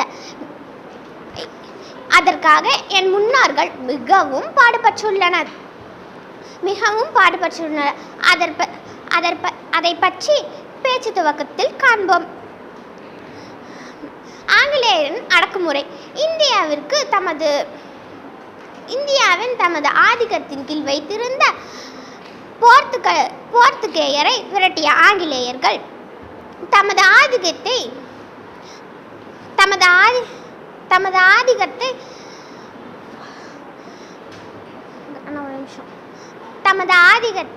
இந்தியாவின் மீது செலுத்த தொடங்கினர். அதாவது இந்திய கிழக்கிந்திய வர்த்தக கம்பெனி மூலமாக தங்களுடைய ஆதிக்கத்தை செலுத்தினர். இயல் இசை நாடகம் என முத்தமிழாயன் மூச்சு காற்றில் கலந்து வள்ளுவனின் வாசகமாய் இரண்டடியில் என் நெஞ்சில் நுழைந்து இந்நாளும் எந்நாளும் என் தமிழ் அன்னையே செந்தைனாய் இனிக்கும் செங்காந்தள் மலராய் மணக்கும் என் செந்தமிழே இந்நாளும் எந்நாளும் உன்னையே நான் தொழுது தொழுதிடுவேன். உனக்கே முதல் வணக்கம் என்று கூறி எனது பேச்சுரையை துவங்குகிறேன். வளர்ந்த நாடு, வளரும் நாடான இந்திய நாடு வரலாற்றில் தொன்மை மிக்கது. வளர்ச்சியில் முன் தோன்றும் நாடாக மாறிக்கொண்டே வருகிறது. கனவு இந்தியா என்பது அறிவியல், ஆன்மீகம், சிந்தனை, சுதந்திரம், சகோதரத்துவம் ஆகிய அனைத்திலும் சிறந்து விளங்குவதில் ஐயமில்லை. கற்க கசடர கற்பவை கற்ற பெண் நிற்காதற்கு தக என்ற வரிகளை பின்பற்றி எதிர்கால மாணவர்கள் தேர்ச்சி மட்டுமல்ல தெளிவை நோக்கியே பயணிப்பார்கள். விவசாயம் நவீனமாகும், இயற்கை நேசிக்கும் தலைமுறையாய் நாம் வளர வேண்டும். பசுமை பூமி நாம் உயிர் பாசம் என்ற வாணிதாசனின் வரிகளை மறத்தலாகுமா? அடுப்பில் இருந்த பெண்கள் புத்தகத்தை தூக்கி கல்வி கற்கின்றனர். இருப்பினும் அவர்கள் ஓர் துணையாக மட்டுமல்ல நல்ல தலைவராக வரவழைக்கும் நாடாக எனது பார்வையில் தோன்றுகிறது. மொழி, மதம், மாநிலம் என்ற வேறுபாடு இல்லாமல் என் எழுத்து தமிழ், இருதயத்தில் இந்தி, செயலில் ஆங்கிலம் என்ற சங்கமமான நாடாக இருந்தல் வேண்டும். இந்தியா சூரிய ஒளி போல் உலகத்தையே ஒளிர வைத்த நாடு. காந்தியின் அகிம்சை, பகத்சிங்கின் வீரம், கல்பனா சாவ்லாவின் கனவு இவையெல்லாம் நம்மை சிறப்பிக்கின்றன.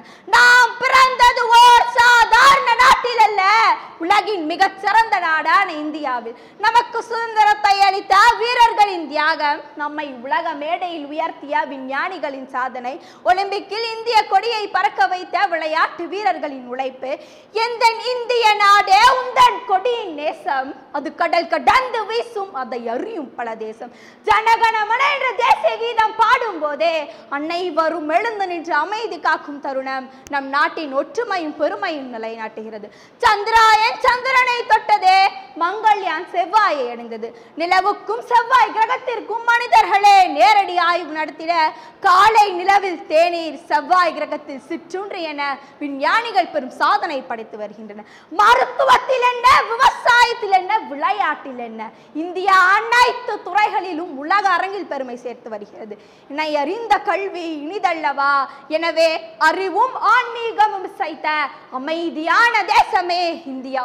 அதன் தூண்களாக இன்று இளைஞர்கள் என்று விழாமல் பார்த்து கொள்ள ஆன்றோர் சான்றோர் என்னை போன்றோர் இருக்கும் வரையிலும் என் நாட்டின் வளர்ச்சியை எவராலும் தடுக்க இயலாது. இந்தியா என்னும் சொல்லின் உயிரில் கலந்திருக்கிறது. அந்த பெயரை கூறுவதற்கே நெஞ்சில் பெருமிதம் கொள்கிறது.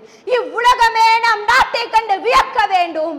ஐநா என்னை பேச அழைக்க வேண்டும் என்று கூறி வாய்ப்பிற்கு நன்றி பாராட்டி விடைபெறுகிறேன். நன்றி, வணக்கம். அனைவருக்கும் என் மதிய வணக்கம். இன்று நாம் இந்திய சுதந்திர போராட்ட வீரர்களின் தியாகங்களை நினைவு கூறும் புனித நாள்.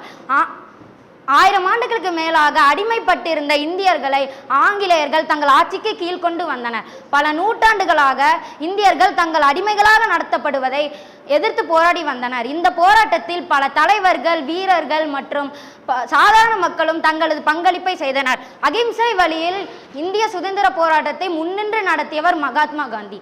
இந்திய சுதந்திர போராட்டத்தில் முக்கிய தலைவர் மற்றும் இந்தியாவின் முதல் பிரதமர் ஜவஹர்லால் நேரு. இந்தியாவை ஒருங்கிணைப்பதில் முக்கிய பங்கு வகித்தார் சர்தார் வல்லபாய் பட்டேல். இந்திய தேசிய இராணுவத்தை உருவாக்கி போராடியவர் சுபாஷ் சந்திர போஸ். இளம் வயதிலேயே ஆங்கிலேயருக்கு எதிராக போராடியவர் பகத்சிங். ஆங்கிலேயருக்கு எதிராக போராடிய முதல் பெண்மணி முத்துலட்சுமி அம்மையார். இவர்களை போன்ற இந்திய சுதந்திர போராட்ட வீரர்களின் தியாகம்தான் இன்று நாம் இந்திய சுதந்திர காற்றை சுவாசிக்க காரணம். நாம் அனைவருக்கும் நம் நாட்டின் வளர்ச்சிக்காகவும் முன்னேற்றத்துக்காகவும் பாடுபட வேண்டும். சுதந்திரம் என்பது வெறும் அரசியல் விடுதலை மட்டுமல்ல, அது மக்களின் சமூக பொருளாதார மற்றும் கலாச்சார வளர்ச்சியும் உள்ளடக்கியது. சுதந்திர போராட்ட வீரர்களின் தியாகத்தை போற்றி அவர்களின் கனவுகளை நினைவாக்க பாடுபடுவோம். ஜெய்ஹிந்த். அன்பிற்குரிய ஆசிரியர் மாணவர்களுக்கு என் முத்தான முதற்கண் வணக்கம். இன்று நான் பேசப்போகும் தலைப்பு இந்தியன் என்பதில் பெருமிதம் கொள்கிறேன் என்பதாகும். நம் தேசம் பாரத நாடு ஆயிரக்கணக்கான ஆண்டுகள் பழமை வாய்ந்த நாகரிகம் கொண்ட நாடு. பல நாடுகள் வளர்ச்சி பெறாத காலகட்டத்திலேயே நம் இந்தியா ஆன்மீகம், மருத்துவம், கல்வி, கட்டிடக்கலை போன்ற துறைகளில் வளர்ச்சி பெற்றிருந்தது. என் நாட்டை பற்றி பேசுவது பெருமை மட்டுமல்ல, பொறுப்பும் கூட. இந்திய வரலாற்றின் சுதந்திர போராட்டம் 200 ஆண்டுகள் அடிமைத்தனத்திலிருந்து விடுபட்டு உலகையே ஆச்சரியப்படுத்திய இந்தியா சுதந்திரம் பெற்றது. மகாத்மா காந்தி, சுபாஷ் சந்திர போஸ், வ.உ.சி. சிதம்பரனார், பகத்சிங் போன்ற வீரர்கள் நமக்கு ஊக்கமளித்தவர்கள். தமிழர், மராத்தியர், பெங்காலி, பஞ்சாப் போன்ற மொழிகளை பேசும் மக்கள் ஒரே கொடியின் கீழ் வாழ்கின்றனர். உலகம் எங்களை யூனிட்டி இன் டைவர்சிட்டி என்று பாராட்டுகிறது. இன்றைய இந்தியா அறிவியலில் பன்மடங்கு வளர்ந்திருக்கிறது. சந்திராயன், மங்களாயன் மூலம் விண்வெளி ஆராய்ச்சியில் இந்தியா முன்னணி நாடாக திகழ்கிறது. விவசாயமும் கலாச்சாரமும் இந்தியாவின் முதுகெலும்பாகும். உலக நாடுகளின் உணவு தட்டுப்பாட்டை சரி செய்ய விவசாயிகள் இன்னும் உழைத்து கொண்டே வருகின்றனர். அன்பு நண்பர்களே, நமது பொறுப்பு இந்தியன் என்பதில் பெருமிதம் கொள்வது மட்டுமல்ல, அந்த பெருமையை செயலில் நடத்தி காட்டுவதும் கூட.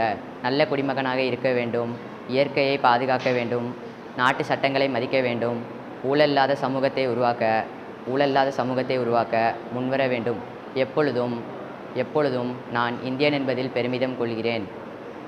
நான் என் நாட்டுக்காக வாழ்வேன். நன்றி, வணக்கம்.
அறிவியல் கல்லூரியின் ஊவேசா தமிழ் மன்றம் மற்றும் சாய்ரிசா பெடகாஜி அகாடமியின் இணைந்து நடத்தும் 79வது சுதந்திர தின விழாவை முன்னிட்டு பள்ளி மாணவர்களுக்கு மாவட்ட அளவிலான பேச்சு போட்டிக்கு உங்கள் அனைவரையும் வருக வருக என அன்புடன் வரவேற்கிறோம்.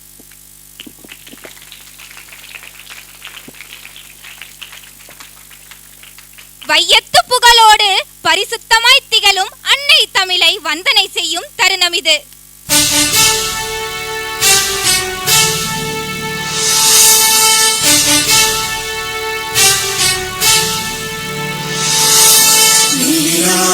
கடலுடுத்த நிலமடந்த கெளியொழுகும் சீராரும் பதனமென நிகழ்வரத கண்டனில் எக்கணமும் அதில் சிறந்த திராவிடனல் திருநாடும் தக்க சிறு திருந்தலும் தரித்தனரும் திலகமுமே திலக வாசனை போல் அனைத்துலகும் இன்பமுற எத்திசையும் புகழ் மணக்க இருந்த பெரும் தமிழனே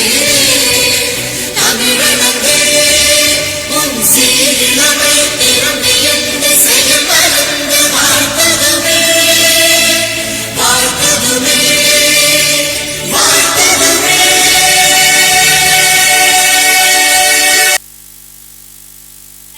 இவ்வரங்கம் அறிவுச்சுடர் ஒளியால் நிரம்ப இந்நிகழ்வை திருவிளக்கு ஏற்றி தொடங்கி வைக்க வருமாறு சான்றோர் பெருமக்களை அன்போடு அழைக்கிறோம்.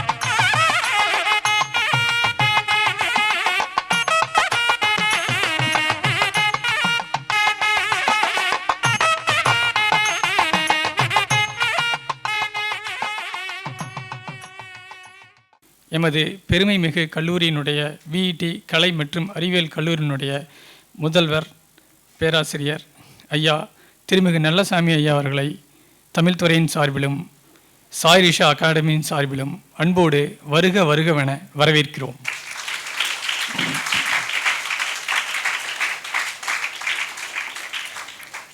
முதுபெரும் பேராசிரியரும் முன்னாள் முதல்வரும் இந்நாள் விஇடி கலை மற்றும் அறிவியல் கல்லூரியின் ஆராய்ச்சி மற்றும் மேம்பாட்டினுடைய இயக்குனர் மதிப்பிற்கும் மரியாதைக்கும் உரிய ஐயா பழனிசாமி அவர்களை தமிழ் துறையின் சார்பிலும் பெடகாகி சார்பிலும் அன்போடு வருக வருகவென வரவேற்கிறோம்.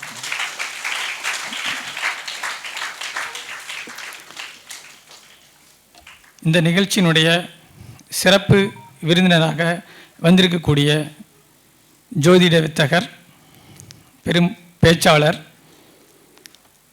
இப்படி பல முகங்களை கொண்டவர், நிகழ்ச்சி தொகுப்பாளர் என்று பல வகையிலும் தன்னுடைய திறமைகளை மேம்படுத்தி தற்போது பெருமை மிகு பள்ளியினுடைய ஆசிரியராக விளங்கி கொண்டிருக்கின்ற இந்த விழாவினுடைய சிறப்பு விருந்தினர் எங்களுடைய முன்னாள் பேராசிரியர், இந்நாள் தமிழ் பள்ளி ஆசிரியர் திருமிகு முனைவர் தினேஸ்வரன் ஐயா அவர்களை தமிழ் துறையின் சார்பிலும் சாய்ரிஷா பெடகாகியின் சார்பிலும் அன்போடு வருக வருகவென வரவேற்கிறோம்.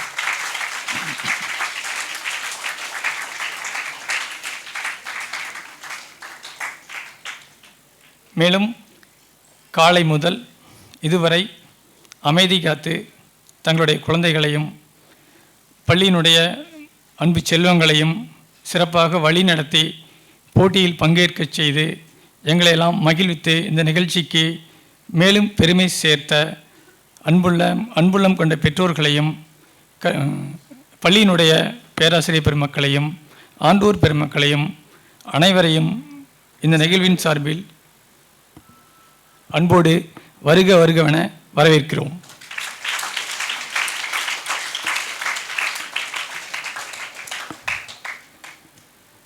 அடுத்ததாக இந்த நிகழ்வின் முழு பொறுப்பேற்று அனைத்து நிகழ்வுகளையும் சிறப்பாக செம்மையாக நடத்தி இங்கே அமர்ந்திருக்கின்ற சாய் ரிஷா அகாடமியின் பொறுப்பாளர் திருமதி தேவி அவர்களையும், இந்த சாய் ரிஷா அகாடமியின் நிறுவனர் மதிப்பிற்கும் மரியாதைக்கும் உரிய திருமிகு ரகு அவர்களையும் தமிழ் துறையின் சார்பிலும் அகாடமியின் சார்பிலும் அன்போடு வருக வருகவென வரவேற்கிறோம்.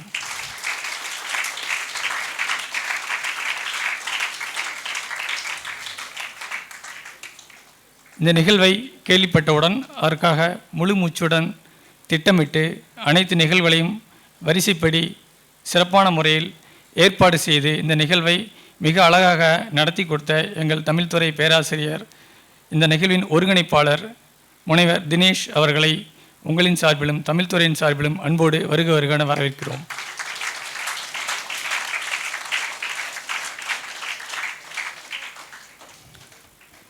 இந்த நிகழ்வு சிறப்புற செயல்பட்ட எங்களுடைய கல்லூரியினுடைய மாணவ செல்வங்களையும் அலுவலக நண்பர்களையும் மற்றும் இந்த நிகழ்விற்கு பின்னால் இருந்து செயல்பட்ட அனைத்து நல் உள்ளங்களையும் அன்போடு தமிழ்துறையின் சார்பிலும் சாய்ரிஷா பெடகாகி அமைப்பின் சார்பிலும் அன்போடு வரவேற்று வாய்ப்புக்கு நன்றி கூறி அமர்கிறேன். நன்றி, வணக்கம்.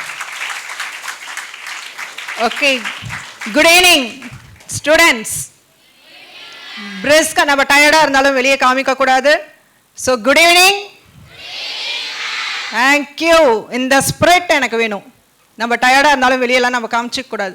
போல்டாக இருக்கணும், எதனாலும் தைரியமாக பேசணும், டயர்னஸ் காமிக்கக்கூடாது. ஃபஸ்ட்டு நம்மளுக்கு தேவையானது skill. Okay, personality development, exposures, இதெல்லாம் நம்மளுக்கு ஃபஸ்ட்டு வேணும். ஸோ ஃபஸ்ட்டு நீங்கள் படிக்கிற விஷயங்கள் புரிஞ்சு படிங்க, தட்ஸ் இட், வேறு எதுவுமே இல்லை. அதுக்கப்புறம் தான் ரிசர்ச் லெவல். ஓகேங்களா? ஸோ நீங்கள் எந்த சப்ஜெக்ட் நீங்கள் படிக்கிறதா இருந்தாலும் புரிஞ்சு படிங்க, அந்த சப்ஜெக்ட் பேஷனாக கொண்டு வாங்க. ஏன் நான் இதெல்லாம் சொல்கிறேன்னா, என்னுடைய பேஷன் தெரியறதுக்கே எனக்கு வயசு 30 ஆயிடுச்சு. ஸோ 9th நீங்கள் உங்களுடைய ஃபீல்டு, உங்களுடைய பேஷன் எல்லாமே நீங்கள் டிசைட் பண்ணிக்கணும். ஸோ நீங்கள் படிக்க வேண்டிய விஷயங்கள் புரிஞ்சு படிச்சிங்கனாவே நீங்கள் லைஃப்பில் அச்சீவ் பண்ணிடுவீங்க. நான் எந்த ஃபீல்டுன்னு தெரியாதையே ஒவ்வொரு ஃபீல்டாக நான் தாண்டி வந்தேன். ஐடி ஃபீல்டில் இருந்தேன், கம்பெனியில் ஒர்க் பண்ணேன். அதுக்கப்புறம் காலேஜ் ப்ரொஃபஸராகவும் நான் ஒர்க் பண்ணேன். அதுக்கப்புறம் தான் எனக்கு தெரிஞ்சது டீச்சிங் தான் என்னுடைய இன்ட்ரெஸ்ட்டு. ஓகேங்களா? ஸோ உங்களுடைய பேஷன்ஸ் வந்து இப்போவே நீங்கள் டிசைட் பண்ணுறதுக்கு ரைட்டான டைம். ஸோ நீங்கள் படிக்கிறத புரிஞ்சு படிச்சிங்கனாவே சக்ஸஸ்ஃபுல்லாக வந்துடலாம். அதுக்கு ஒரே ஒரு example, one of my student slow learner. So அவங்க வந்து ஸ்லோ லேர்னர்னு இருக்கும்போது சரியாக படிக்கலை, கான்சென்ட்ரேட் பண்ணலை.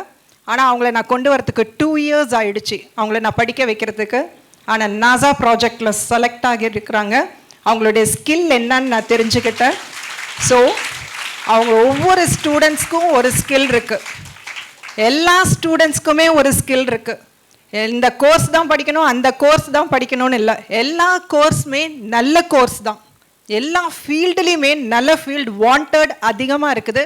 ஆனால் நீங்கள் எந்த அளவுக்கு ஸ்கில்லை நீங்கள் டெவலப் பண்ணிக்கிறீங்களோ அந்த அளவுக்கு நீங்கள் எங்கே போனீங்கனாலுமே ஷைன் பண்ணலாம். ஓகேங்க? ஒரே ஒரு சின்ன டிப்ஸ் மட்டும் நான் கொடுக்குறேன், அதை நீங்கள் ஃபாலோ பண்ணுங்கள். நீங்கள் வந்து அகடாமிக் பெர்ஃபார்மன்ஸில் பெஸ்ட்டாக நீங்கள் கொடுக்க முடியும். First one 3 techniques for studying. The first one Pomodoro technique. The second one Ultradian technique. Third one frame based technique. Pomodoro technique ஒன்றுமே கிடையாது. நீங்கள் உட்காந்து படிக்கணும்னு மைண்டில் ஃபிக்ஸ் பண்ணிட்டீங்கன்னா 20 minutes நீங்கள் படிக்கணும், 5 minutes பிரேக் கொடுக்கணும். கரெக்டுங்களா? இது வந்து Pomodoro. நெக்ஸ்ட்டு வந்து Ultradian technique. 90 minutes படிக்கணும். 90 minutesனால் அந்த 20 minutesல வந்து நீங்கள் படிச்சுட்டு 5 minutes. நீங்கள் 50 வருஷம் ஆனாலும் அந்த கான்செப்ட் மறக்க முடியாது. The third one frame based, like story telling. நீங்கள் என்ன படிச்சிங்களோ இன்னொருத்தவங்களுக்கு சொல்லி கொடுங்க. நான் என்னுடைய அகாடமிக்கு நேமே நான் வச்சுருக்கிறது பெடகாஜிங்கிறது. You are the trainer. நீங்கள் ட்ரெயினர் ஆகலாம் சொல்லி கொடுக்கறதுக்கு. அதனால தான் என் அகாடமி நேம் பெடகாஜி.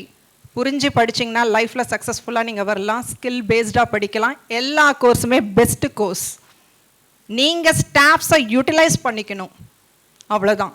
ஸ்டாஃப்ஸ் இங்கே எல்லாருமே பெர்ஃபார்ம் வந்து எல்லாருமே உங்களுக்காக தான் எல்லாமே இருக்கிறாங்க. ஸோ நீங்கள் அவங்கள யூட்டிலைஸ் பண்ணிக்கணும். ஸோ 3 techniques ஃபாலோ பண்ணிங்கன்னா நீங்கள் அச்சீவ் பண்ணலாம்.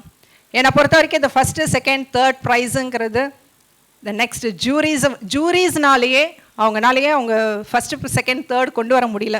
மேடம் எல்லாருமே நல்லா பண்ணியிருக்கிறாங்க, எங்களுக்கு பெரிய ஹெக்டிக்காக இருக்குது, எங்களுக்கு யாருக்கு ப்ரைஸ் கொடுக்கறதுனே தெரியல அப்படிங்கிறது ஜூரிஸ் எல்லாம் சொன்னாங்க. நீங்கள் அவ்வளோ வண்டர்ஃபுல் பர்ஃபார்மன்ஸ் நீங்கள் பண்ணியிருக்கிறீங்க. நானே ரொம்ப அட்மையர் ஆனேன். ஒவ்வொரு கிளாஸ்க்கும் நான் வந்தோடனே எனக்கே ரொம்ப கஷ்டமாக இருந்தது, யாருக்கு ஃபஸ்ட்டு, செகண்ட், தேர்ட் கொடுக்குறதுன்னு தெரியல. எல்லாருமே சூப்பராக பண்ணீங்க. Performance well and good. And I would like to thank our management. நாங்கள் மேனேஜ்மெண்ட் பீப்புள், விஇடி, அவர் வந்து எங்களுக்கு சொன்ன உடனே எங்களுக்கு வந்து அக்கமடேஷன்ஸ், வென்யூஸ் உடனே எங்களுக்கு வந்து கொடுத்தாங்க. Juris and then system admins, இவங்களுக்கு எல்லாருக்குமே நான் ரொம்ப தேங்க்ஃபுல் நான் பண்ணுறேன். அண்ட் மெயின் இந்த ப்ரோக்ராம் வந்து எனக்கு கோஆர்டினேஷனே என்னுடைய ஸ்பான்சர்ஸ் வந்து எனக்கு I would like thank Krishna TV ma'am, Sharmila ma'am and Murugan sir, Madhu அதிகிரீன் innovations, handmade soap, Senthamizh Selvi ma'am, women's park and wild life pure leather products, மோகன் sir and Kalai chit funds, Malar ma'am, Pothigai Poongothai ma'am, Venkatanathan sir, சி culture, men's and kids readymades, VIP food wares, Ambal auto, Maruti driving school, Bhuvaneswaran sir, Harish வால் snacks, நியூட்ரியல், Sivalingam sir. And I most thank all the sponsors. Once again, this is Devi. Thank you. A warm good afternoon to all of you. So, I don't like to introduce all of the persons individually because it takes time, and I would like to thank the organizers from Sri Rishabh Pedagogy Academy and our team for conducting this event as a successful one. Okay, once again I thank everyone from the Sri Rishabh Pedagogy Academy, Madam and Sir, Tamil HOD, our Director Sir, and all the juries and our sponsors, then participants, importantly, then parents. So it's a great thing. First time approach பண்ணும்போது we always எங்கள் management சொல்கிறது என்னன்னு பார்த்தீங்கன்னா, we have to promote the good thing. At the same time அவங்க என்ன பண்ணுறாங்க, அவங்க objective பார்த்துட்டு இமீடியட்டாக ப்ரொசீட் பண்ணிட்டு ஒரே ஒரு வார்த்தை எங்கள் ஃபேக்கல்டி டீம் மெம்பர் ஒருத்தர்கிட்ட சொன்னேன். ஐ திங்க் இட்ஸ் தினேஷ் சார்ங்களா sir. Then they done everything. அதுக்கப்புறம் நேற்று இன்விடேஷன் கொண்டு வந்தாங்க. அந்த டைமில் எங்களுக்கு ஒரு 1 or 2 minutes we have time to meet them. So they are doing good for a good cause. ஏன்னா ஒரு இண்டிபெண்டன்ஸ் டேக்கு அப்புறம் இவங்க டாபிக்ஸ் வந்து ரொம்ப இன்ஸ்பயராக இருந்துச்சு. ஒவ்வொரு ஸ்டேஜ்லேயும் அந்தந்த ஸ்டேஜில் அவங்களுக்கு என்ன குட் தாட்ஸ் உள்ளே போகணுமோ அதுக்கு தகுந்த மாதிரி தான் டாபிக்ஸ் ஃப்ரேம் பண்ணியிருக்காங்க. மேபி எல்லாத்துக்கும் தெரிஞ்சிருக்கும், அதனால் நான் I don't like to repeat. So இந்த இப்போ பார்த்தீங்கன்னா இந்தியா வந்து we are in a 5th place. World எக்கானமியில் வந்து we are in 5th place after US, China, Japan and Germany. இது பார்த்தீங்கன்னா இது ஒரே நாளில் வந்துடல, ரொம்ப நாளாக நம்மளுடைய hard work. So I would like to compare 2 countries. One is India and another one is Japan. India 1947 independence, we are getting independence. அதே Japan வந்து 1945 செகண்ட் வேர்ல்டு வாரில் மிகப்பெரிய they have met a great damage, right? You know அணுகுண்டு 2 அணுகுண்டு உலகத்துலேயே அங்கே தான் அந்த கண்ட்ரியில் தான் போட்டிருக்காங்க. இது வரைக்கும் மனித குல வரலாற்றில் அந்த பூமியினுடைய வரலாற்றுலேயே பார்த்தீங்கன்னா 2 அணுகுண்டு போட்டிருக்காங்க. அதில் great loss. Apart from that second world வார்லையும் great loss by Japan. But அவங்க எப்படி வேர்ல்டில் நம்பர் 2க்கு வந்துட்டாங்க உடனே? ஒரு சின்ன country, even though affected with all these kind of great damages, ஒரு ஷார்ட் பீரியட்ல எப்படி வந்தாங்கன்னு பார்த்தீங்கன்னா because of the citizens. So we are the responsible for the development of our country, everyone. Okay? So இங்கே என்னன்னு பார்த்தீங்கன்னா இப்போ நம்ம சுதந்திரம் வாங்கி கொடுத்தாச்சு, கிட்டத்தட்ட 79 வருஷம் ஆயிடுச்சு, சீக்கிரமாக 100வது வருஷம் வரப்போகுது. ஏன் நம்ம ஜப்பான் அளவுக்கு முன்னேற முடியல? அது ஒரு சைனில் ஒரு கொஷின் நம்ம மைண்டில் இருந்துகிட்டே இருக்கணும். அடுத்தது நம்ம எப்படி போயிட்டு இருக்கோம், நம்ம போகிற பாதை கரெக்டாக, ப்ளஸ் இதில் இன்னொன்று வேறு என்னென்ன அடிஷ்னல் இன்புட்ஸ் நம்ம கொடுக்கணும். மேடம் சொன்னாங்க அருமையாக, என்னென்னா நம்ம பேஷனை கண்டுபிடிச்சோன்னா நம்மளுடைய டெவலப்மெண்ட் வந்து எக்ஸலண்ட்டாக இருக்கும். அந்த சேம் டைம் அந்த பேஷனோட அந்த மாற்றம் அப்படிங்கிறது வந்து நம்ம ஒரு லைஃப்பில் we have to accept it always. Change is unchangeable one அப்படின்னு சொல்லுவாங்க. இப்போ இன்றைக்கி ஒரு டெக்னாலஜி வருது, ஒரு விஷயம் வருது, ஃபார் எக்ஸாம்பிள் என்ன வேணாலும் இருக்கலாம். You are working in a job, madam சொன்னாங்க she has played multiple roles. அது then after that she found her passion, then in that she is excelling. அவங்க பேஷன் எதுவோ அதில் மட்டும்தான் நம்ம எக்ஸல் ஆக முடியும். simultaneously we should not compare others to. அவங்க அப்படி இருக்காங்க, இவங்க நம்மளுக்கு என்ன இன்ட்ரெஸ்ட்டோ அதில் தான் நம்ம போகிறது தான் ஹாப்பினஸ் கொடுக்கும். Okay, then again come for the topics. first one நல்ல குடிமகனுக்கான அடையாளங்கள். இஃப் யூ ஃபைண்ட் ஜப்பானில் பார்த்தீங்கன்னா எந்த இடத்துலையுமே ஒரு ரஷ்யா இருக்காது. என்ன க்ரௌடாக இருந்தாலும் சரி அவங்க கியூவில் தான் நின்று போவாங்க. வேர்ல்டுலேயே அதிகமான ஓல்டு ஏஜ் பீப்புள் இருக்கிற கண்ட்ரி ஜப்பான் தான். அந்த ஓல்டு ஏஜ் இந்த சென்ஸ் 100+ நிறைய பேர் இருக்கிறதும் ஜப்பானில் தான். இப்போது நீங்கள் பார்த்தீங்கன்னா நிறைய பேர்த்துக்கு நிறைய நோய் வர்றதுக்கு காரணம் பார்த்தீங்கன்னா முதல் வந்து என்ன சொல்கிறாங்க, ஸ்ட்ரெஸ் ஆர் மன அழுத்தம், இந்த மாதிரி நிறைய சொல்கிறாங்க இல்லைங்களா? அங்கே ஏன் அது இல்லை அப்படின்னா because of their life standards. அந்த கல்ச்சர் அதுதான் அவங்கள ஹாப்பியாக வச்சுருக்கு. அவங்க நாட்டையும் முன்னாடி கொண்டு வந்துருச்சு. அவங்களுக்கு வந்து லீவ் விடவே, இப்போ நம்ம ஊரில் ஸ்ட்ரைக் அப்படின்னா ஒரு என்ன பண்ணுவாங்கன்னா அவங்க வேலையிலிருந்து ஸ்கிப் பண்ணியிருக்கிறதா நம்ம ஊரில் ஒரு போராட்டமாக நினைக்கிறோம். ஆனால் அவங்க கண்டினியூஸாக வேலை செய்கிறது தான் போராட்டமாக நினைப்பாங்க. கம்பெனியை விட்டு வெளியவே போக மாட்டாங்க. அந்த அளவுக்கு அவங்க நாட்டினுடைய உற்பத்தி அதிகப்படுத்தி அவங்க நம்பர் 2க்கு போயிட்டாங்க. ஒரு சின்ன நாடு தான் அது. சைனா, US, ரஷ்யா, நம்ம இந்தியா மாதிரி கண்ட்ரியை கம்பேர் பண்ணுறப்போ very very less size of country in terms of population and geographical area. அப்போ எப்படி நம்பர் 1 பிளேஸ்க்கு போனாங்க அல்லது நம்பர் 2க்கு போனாங்க அப்படின்னா அந்த மக்களோட கடின உழைப்பு. அந்த மாதிரி கடின உழைப்பு இருந்தால் நம்ம 5th பிளேஸில் இருக்கிற நம்ம 1st பிளேஸ்க்கு வந்துடலாம். இன்னொன்று முக்கியமான விஷயம், இந்த 5th பிளேஸ் வர்றதுக்காக நம்மளுடைய உழைப்பில் வந்து அவுட்கம் பார்த்தீங்கன்னா வேற எந்த நாட்டை விட அதிகம். ஹையஸ்ட் பார்த்தீங்கன்னா சைனா 77, ஆனால் நம்மளது கிட்டத்தட்ட 200% வந்திருக்கும். ஸோ இது மிகப்பெரிய ஒரு development. At the same time இன்னும் இந்த டெவலப்மெண்ட் இப்படியே கண்டினியூஸாக போகணும். ஏன்னா மக்கள் தொகை population should be converted as a production. Otherwise அது அப்படியே ஆப்போசிட்டாக மாறி நம்மளாம் கஸ்டமர்ஸாவோ பேஷண்ட்ஸாவோ ஆயிட்டோம்னா that's a ill-faced society or country ஆயிரும் நம்ம நாடு. அப்போ we have to follow some techniques. Madam சொன்ன மாதிரி படிக்கிறதுக்கு ஒரு நல்ல டெக்னிக்ஸ் மாதிரி எல்லா விஷயத்துலையும் find a best thing. If you find a best thing, if you follow towards it, definitely you will win in all the ways. நீங்க எதுக்கு போனாலும் சரி you can get success. Right? We have all எங்க team பார்த்தீங்கன்னா everybody having their unique talents. அதை நான் இப்போ சொன்ன டைம் பத்தாது, அதனால just I skip. Okay, so everybody excelling in their strength. அவங்களுடைய ஸ்ட்ரென்த் எதுவோ, அவங்களுடைய ப்ளஸ் எதுவோ அதை ப்ளஸ் பண்ணுறது இல்லை, மல்டிப்ளை பண்ணிகிட்டே போயிட்டு இருப்பாங்க. எவ்ரி ஒன் இந்தியாவில் நிறைய people are doing like this. ஒரு என்னால் மறக்க முடியாது, ஒரு டிரைவிங் வந்து அரேஞ்ச் பண்ணலான்னு சொல்லி we have planned for a long time for that. Maruti driving school இருந்தால் எங்களுக்கு சப்போர்ட் பண்ணாங்க. we have MOU with them. ஒரு ஷார்ட் பீரியடில் ஒரே ஒரு தமிழ், அதே தினேஷ் சார் கிட்ட சொல்கிறோம், 2 பேர் களத்தில் இறங்கினாங்க. இன்னொரு பரமசிவம் சார். இந்த காலேஜில் ஃபேக்கல்ட்டி நிறைய பேர் லைசன்ஸ் வாங்கிட்டாங்க. அது வரைக்கும் லைசன்ஸ் வாங்காமல் ஃப்ரெஷ் ஏஜில் இருந்தவங்க. தென் அதுக்கப்புறம் 4-வீலர் லைசன்ஸ் வாங்காதவங்க உடனடியாக வாங்கிட்டாங்க. தென் ஸ்டூடெண்ட்ஸ், நிறைய ஸ்டூடெண்ட்ஸ்க்கு காலேஜ் டைம்லையோ ஈவினிங் ஒரு 1 ஹவர்லையோ நிறைய பேருக்கு லைசன்ஸ் கொடுத்து ஒரு கண்டினியூஸ் ப்ராசஸாக போயிட்டு இருக்காங்க. ஏன்னா அவங்களுடைய இது என்னென்னா, எங்கள் பையனோ பொண்ணோ அல்லது எங்கள் ஃபேக்கல்ட்டிக்கோ டிரைவிங் தெரியலன்னு யாரும் சொல்லக்கூடாது. ஏன்னா ஒரு எமர்ஜென்சி சுச்சுவேஷனில் you come to know that importance of driving. Okay, ஒரு ஒன் டே எனக்கு தெரிஞ்ச ஒரு ப்ரொஃபஸருக்கு வந்து நைட் ஒரு 9:30க்கு வந்து ஸ்னேக் பைட், 9:30க்கு. ஸோ அவர் வராரு பக்கத்தில், அந்த சுச்சுவேஷனில் யாரும் இல்லை. 2 பேர்த்துக்கு கால் பண்ணுறாரு, பக்கத்தில் இருக்கிற ஜென்ஸ் அவங்க ஃப்ரெண்ட்ஸ்க்கு எல்லாமே. அவங்க யாருமே ஃபோன் பிக் பண்ணல, அவங்க வேறு ஏதோ கமிட்மெண்ட் இருந்திருக்கலாம். ஸோ அவங்க கீழே இருந்த ஒரு லேடி, அவங்க பையன் வந்து காலேஜ் போக போகிறான்.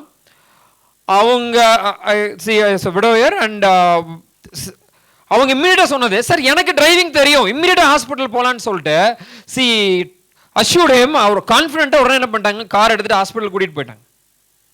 ஜஸ்ட் இமேஜின், இந்த மாதிரி டிரைவிங் அப்படிங்கிறது ஒரு மிகப்பெரிய ஸ்கில். மேடம் சொன்னாங்க, இந்த மாதிரி அத்தனையிலும் it may be in AI, whatever it is, you acquire skill. Don't waste your time behind the social medias by வாட்சிங் lot of reels or shorts, whatever it is. Shorts போடுறவன் shorts பார்க்குறானான்னு பாருங்க, reels போடுறவன் reels பார்க்குறானான்னு பாருங்க. They always using you as ஒரு கஸ்டமராக தான் பார்க்குறாங்க. நீங்கள் வீடியோ பார்த்தீங்கன்னா தே ஏர்ன் சம்திங். நீங்கள் இட் மேபி யூடியூப் சேனலையாக இருந்தாலும் சரி, நிறைய இடத்துல பார்த்தீங்கன்னா ஸ்பான்சர்ஷிப் ஆட்ஸ் நிறைய இருக்கும், வீடியோஸ் நிறையா இருக்கும். அல்லது அவங்களுடைய ஆடியன்ஸையோ அவங்களுடைய ஃபாலோவர்ஸை லைவில் வைக்கிறதுக்காக கண்டென்ட் கொடுப்பாங்க. But we should not be like that. Virat Kohli நிறையா ரீல்ஸ், அவரோட பேஜ் ஃபாலோ பண்ணுறது அவராக இருக்க மாட்டார். ஐ மீன் அவர் கிவிங் இன்புட்ஸ், நிறைய இன்புட் அவரோட சேனலுக்கோ அவரோட இன்ஸ்டாகிராம் பேஜுக்கோ கொடுக்குறது அவராக இருக்க மாட்டார். அவரோட PA, அவரோட மேனேஜர்ஸ் தான் பண்ணிட்டு இருப்பாங்க. நம்மளும் அந்த மாதிரி நம்மளுடைய மேனேஜர்ஸ் PA அந்த வேலையை பார்க்குற மாதிரி லெவலுக்கு போகணும் இல்லையா, நம்ம அதை பார்த்துட்டு அப்படியே கீழே போயிடக்கூடாது. ஓகே, ஸோ அந்த நல்ல குடிமகனுக்கான அடையாளங்கள் ஒரு மிகப்பெரிய ஒரு தட்ஸ் இம்பாக்ட் டாபிக். நீங்கள் வந்து அதை ஒவ்வொருத்தரும் லைஃப்பில் ஃபாலோ பண்ணணும், அதை இம்ப்ரூவ் பண்ணிகிட்டே இருக்கணும். We should be the number 1 always, அதை மைண்டில் வச்சுக்கோங்க. தென் விடுதலை போராட்டத்தின் கதை. இப்போது என்னென்னா, ஒரு ஃப்ரீடம் வாங்கி கொடுத்துட்டு போயிட்டாங்க. இன்னும் நம்ம ஃப்ரீடம் வாங்கிட்டோமா ஃபுல்லாக அப்படின்னு பார்த்தீங்கன்னா கிடையாது. நம்ம இன்னும் கடன் வாங்குகிற ஒரு 100 கண்ட்ரிலையோ 50 கண்ட்ரிலையோ ஒரு பொசிஷனில் இருப்போம். வறுமை கோட்டு கீழே இருக்கிறவங்க நிறைய பேர் இருப்பாங்க. அந்த பொசிஷனை தாண்டி நம்ம கண்ட்ரி நெக்ஸ்ட் ஜென்ரேஷனுக்கு எடுத்துகிட்டு போகணுன்னா அது யாரால் முடியும்னா, எங்களுக்கெல்லாம் ஓரளவுக்கு ஏஜ் ஆயிடுச்சுன்னு ஒரு 10 years 15 years we can work hard, or 20 years we can work hard. But நீங்கள் இன்னும் படிக்கிற ஏஜில் இருக்கீங்க, இன்னும் ஒர்க்குக்கே ஆரம்பிக்கல. அப்போது உங்கள் கையில் தான் அது இருக்குது. இன்னும் நெக்ஸ்ட் ஜென்ரேஷன் ஆஃப் இந்தியா அது ஒரு சுதந்திரம் தான். எப்படின்னா, against all kind of evil things we are facing. நீங்கள் பேப்பர் எடுங்க, நிறையா திருட்டு இருக்கலாம், whatever it is, burglary இருக்கலாம், மர்டர் இருக்கலாம், எதுவுமே இல்லாமல் இந்த வேர்ல்டுலேயே ஹியூமன் வேல்யூ இண்டெக்ஸ் பார்த்தீங்கன்னா ஒரு சில டாப் கண்ட்ரிஸ் இருக்குது. அந்த நாட்டில் ரொம்ப அமைதி. இப்போ ஜப்பான் சொன்னோம் இல்லைங்களா, அந்த மாதிரி ஒரு நாட்டை மாதிரி நம்ம உருவாக்கணும் நம்ம நாட்டை. அது எல்லாமே உங்கள் கையில் தான் இருக்குது. இதுக்கு ஒரு பெஸ்ட் எக்ஸாம்பிள் பார்த்தீங்கன்னா, அப்துல் கலாம் அவர் பார்த்தீங்கன்னா விஷன் 2020 ஒன்று ஃப்ரேம் பண்ணார். அதில் அப்போது யாரை டார்கெட் பண்ணியிருந்தோன்னா, அப்போ ஸ்கூல் ஸ்டூடெண்ட் இந்த ஏஜில் காலேஜ் படிப்பாங்க அல்லது அவங்களுடைய 15 இயர்ஸ்க்கு மேலே இருப்பாங்க அப்படின்னு சொல்லி தான் அவர் அந்த ஃப்ரேம் பண்ணுறார். அதுக்கு வாட்ஸ் த ஃபேக்ட் ரிகார்டிங் தட்னா, இப்போது இந்தியாவில் அதிகமான யங்ஸ்டர்ஸ் இருக்கிற, இந்த உலகத்தில் அதிகமான யங்ஸ்டர்ஸ் இருக்கிற ஒரு நாடுன்னு பார்த்தீங்கன்னா அது இந்தியா தான். We have a huge number of youngest population in the world. அப்போ நம்ம நினச்சா எதை வேணாலும் சாதிக்கலாம். அப்போது நம்ம where there is a will மாதிரி மேடம் சொன்ன ஒரு ரொம்ப ஸ்லோ லேர்னராக இருந்து டெவலப் ஆன மாதிரி நம்ம எல்லாருமே நம்ம லெவலில் இருந்து நெக்ஸ்ட் லெவல் போய் என்ன பண்ணோம், நம்ம நாட்டை டெவலப் பண்ணோம். நம்ம நாட்டை டெவலப் பண்ணிட்டோன்னா we can help others. நம்ம நாட்டில் இருக்கிறவங்களுக்கு சரி, வேறு நாடாக இருந்தாலும் சரி, நம்ம எல்லாத்துக்குமே ஹெல்ப் பண்ணலாம். when you are in that position, happiness உங்களுக்கு நிறைய இருக்கும். தென் அடுத்தது இந்தியாவில் சமத்துவம் மற்றும் சகோதரத்துவம் இருக்குது.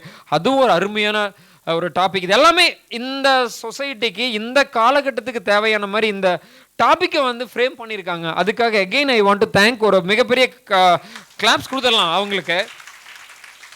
தென் இதெல்லாமே நீங்கள் இண்டிவிஜுவலாக ஃப்ரீயாக இருக்கிறப்போ இந்த மாதிரி ஆர்டிக்கல் போங்க. ஏன்னா இன்னைக்கு கூட சுதந்திர தினத்தன்னைக்கு இந்தியாவில் இருக்கிற சேனல்ஸில் பார்த்தீங்கன்னா அதனோட இம்பார்ட்டன்ஸை வந்து டெலிகாஸ்ட் பண்ணுறது இல்லை. சுதந்திரத்தில் எத்தனை பேர் இறந்தாங்க, அவங்க ஃபேமிலி ஜென்ரேஷன்ஸ் எல்லாம் இப்போ எப்படி இருக்குது, அவங்களுடைய விஷன் என்ன, அதை நம்ம அச்சீவ் பண்ணிட்டோமா, அதெல்லாம் கிடையாது.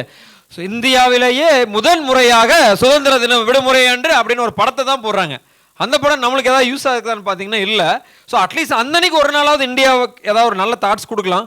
பட் இவங்க வந்து ஃபுல்லாக பண்ணிட்டு இருக்காங்க. It's great thing. அடுத்தது சுதந்திர போராட்ட வீரர்கள் தியாகமும் நாம் பெற்ற பலன்களும், தென் இந்தியன் என்பதில் பெருமிதம் கொள்வோம். அதுவும் சொல்லியிருப்பார் அப்துல் கலாம்.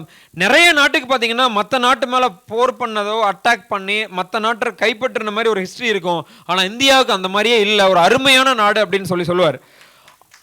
அது மிகப்பெரிய விஷயம். ஏன்னா நம்ம வந்து ஒரு போர் பண்ணி அடுத்த நாட்டை நம்ம கைப்பற்றி என்ன நம்மளுக்கு பிரயோஜனம் வரப்போகுது? நல்ல குடிமக்களை உருவாக்கணும். இப்போ ஜப்பான் நான் சொன்னேன் இல்லைங்களா, அந்த மாதிரி அவங்க ஒரு காலத்தில் தப்பு பண்ணியிருந்திருக்கலாம். ஏதாவது ஒரு ஆட்சி முறையில் ஒரு சின்ன தவறான முடிவுனால 2ஆம் உலகப் போருக்குள்ளே போய் சிக்கி அணுகுண்டு வெடித்த ஒரு நிமிஷத்தில் எத்தனையோ பேர் ஆவியாக போயிட்டாங்க. ஏன்னா கிட்டத்தட்ட நிறைய சூரியனை கொண்டாந்து பூமியில் வச்ச மாதிரி ஒரு ஹீட்டை எரியற கூட டைம் இருக்காது ஒரு உடம்புக்கு, உடனே ஆவியாக போயிருக்கும். அந்த மாதிரி lakhs and lakhs of people died, including children, every old age womens எல்லாருமே. அவங்க என்ன பாவம் பண்ணாங்க? they are not against that அந்த செகண்ட் வேர்ல்டு வார் கண்ட்ரிஸோட எதுவும் கிடையாது. இருந்தாலும் அந்த மாதிரி ஒரு சின்ன தவறுனால எக்கச்சக்கம் இன்னும் யோசிச்சு பாருங்க. அவங்களாம் இறக்காமல் இருந்திருந்து அவங்களுடைய தலைமுறை இன்னைக்கு இன்னும் நிறைய டெவலப்மெண்ட் பண்ணியிருக்கலாம். ஆனால் என்ன பிரயோஜனம் அவங்க இறந்து போனதுனால? இப்போ வார்னால 2 நாட்டுக்கு இடையில் இருக்கிற ஈகோ சண்டையினால பாதிக்கப்படுறது யாருன்னு பார்த்தீங்கன்னா அந்த நாட்டினுடைய அப்பாவி பொதுமக்கள் தான். நாட்டினுடைய தலைவர்களோ பெரிய பெரிய பதவியில் இருக்கிறவங்களோ பாதிக்கப்படுறது கிடையாது. ஸோ இந்த மாதிரி இல்லாமல் ஒரு உலகத்தை உருவாக்கணும் அப்படின்னா அது யார் கையிலன்னா உங்கள் கையில் தான் இருக்குது. அடுத்தது அருமையான டாபிக் கூடவே வந்துருச்சு. என்னென்னா நமது நேசமும் நாட்டுப்பற்றும், அடுத்தது தேச வளர்ச்சியில் இளைஞர்களின் பங்கு, தென் இந்தியாவின் பன்முகத்தன்மையும் சிறப்பம்சங்களும், தியாகிகளும் கனவுகளும் செயல்படுத்தும் வழிமுறைகளும். நான் பேசினேன், இந்த டாபிக் பார்க்காம தான் பேசினேன். எக்ஸலண்ட்டானது. நம்ம என்ன பண்ணோம், we have to carry the mission and vision of the people who fought for our country. நம்ம நாட்டு சுதந்திரத்துக்காக போராடின தியாகிகளோட மிஷன் என்ன பண்ணணும், நம்ம அவங்களுடைய கனவுகளை செயல்படுத்துகிற மாதிரி வரணும். காந்திஜியோட கனவு என்ன? இந்தியாவில் மிட் நைட்டில் ஒரு பொண்ணு உடம்பு நிறைய நகையை போட்டு சுதந்திரமாக நடமாடுற ஒரு நாள் தான் இந்தியாவினுடைய உண்மையான சுதந்திர நாள்னு சொல்லியிருக்காரு. அந்த மாதிரி ஒரு சூழ்நிலை இங்கே உருவாக்கணும். அது கண்டிப்பாக நீங்கள் நினச்சா முடியும். So I would like to wish the Sai Risha Pedagagi Academy to conduct more kind of this event to spread the awareness and all. So thank you everyone. Wish you all the best. Madam சொன்ன மாதிரி நீங்க எல்லாமே பெரிய பெரிய பொசிஷனுக்கு வரணும். அதுக்காக என்னுடைய வாழ்த்துக்கள். Wish you all the very best. Thank you. மேடையில் அமர்ந்திருக்கக்கூடிய சான்றோர் பெருமக்களுக்கும் மேடையின் முன் அமர்ந்திருக்கக்கூடிய பெற்றோர்கள், ஆசிரியர்கள் மற்றும் மாணவ கண்மணிகள் அனைவருக்கும் எனது இனிய மாலை வணக்கங்களை உங்கள் இதயங்களில் சமர்ப்பிப்பதில் பெருமகிழ்ச்சி அடைகின்றேன். இதற்கு முன்னால் உரையாற்றிய நமது கல்லூரியினுடைய முதல்வர் குறிப்பிட்டதைப் போல இன்றைய இளைஞர்கள் சாதிப்பதற்கென்றே பிறந்தவர்கள், அதனால் கண்டிப்பாக சாதிப்பீர்கள் என்ற ஒரு மிகப்பெரிய நம்பிக்கையோடும் மற்ற நாடுகளை உதாரணம் காட்டி பேசினார்கள். அதே போல் அதெல்லாம் நமக்கெல்லாம் ரோல் மாடல். மற்ற நாடுகள் எதெல்லாம் முன்னேற்றம் பாதையில் சென்று கொண்டிருக்கிறனவோ அதெல்லாம் நமக்கு ரோல் மாடல். அந்த ரோல் மாடலை பின்பற்றி நாம் இந்திய நாட்டை அடுத்த கட்டத்திற்கு அழைத்து செல்வதற்கு எதிர்கால இந்தியாவின் தூண்களாக விளங்கக்கூடிய முன்னால் அமர்ந்திருக்கக்கூடிய பிஞ்சு உள்ளங்கள், உங்களுடைய மனதில் பாசிட்டிவ் திங்கிங் வளர்த்துக்குங்க. எப்பொழுதுமே நெகட்டிவ் திங்கிங் வேண்டாம். எப்பவுமே நேர்மறையான எண்ணங்களை நீங்கள் மனதில் இருத்தி கொள்ளுங்கள். உங்களுடைய வாழ்க்கையில் வசந்தம் மட்டுமே உங்களுக்கு கிடைக்கும். இன்றைய பேச்சு போட்டியில் 6லிருந்து 12ஆம் வகுப்பு வரை கிட்டத்தட்ட 500க்கும் மேற்பட்ட மாணவர்கள் கலந்து கொண்டதாக சொன்னார்கள். பேச்சு போட்டியில் கலந்து கொள்வதே பெரிய சிறப்பு. பரிசு வாங்குவது என்பது 2வது சிறப்பு அம்சம். கலந்து கொள்வதே, அதனால் கலந்து கொண்டு நாம் பேச வேண்டும் என்ற ஒரு உத்வேகம், உள்ளுணர்வு, அந்த அறிவு தாகம், வெளிப்பாட்டு திறன், இப்படி நிறைய சொல்லிகிட்டே போகலாம். அத்தனையிலும் பங்கேற்ற அனைத்து மாணவ கண்மணிகளுக்கும் இந்த நேரத்தில் கல்லூரியின் சார்பாகவும் சாய் ரிஷா பெடகாகி அகாடமி சார்பிலும் மீண்டும் ஒரு முறை என்னுடைய வாழ்த்துக்களையும் நன்றிகளையும் தெரிவித்துக் கொள்கின்றேன். வருங்கால இந்தியா உங்களை நம்பி இருக்கின்றது. அப்துல் கலாம் ஐயா 2020 ஒரு ஸ்டேஜில் நிறுத்திட்டு போயிருக்காங்க. இனி அடுத்த ஸ்டேஜ் 47 நம்ம 100வது சுதந்திர தினத்தை கொண்டாடுகிற பொழுது நாம் கண்டிப்பாக முதலிடத்தில் வகிப்போம் என்பதில் மிகப்பெரிய நம்பிக்கை இருக்கிறது. அதற்கு நீங்கள் அத்தனை பேரும் உறுதுணையாக இருப்பீர்கள் என்ற ஒரு மிகப்பெரிய நம்பிக்கையோடு இந்த வாய்ப்புக்கு நன்றி கூறி விடைபெறுகிறேன். நன்றி, வணக்கம்.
கனவிதுதான் நினைவிதுதான் உலகினிலே என்னை யார் வெல்லுவார், என்னை யார் வெல்லுவார்?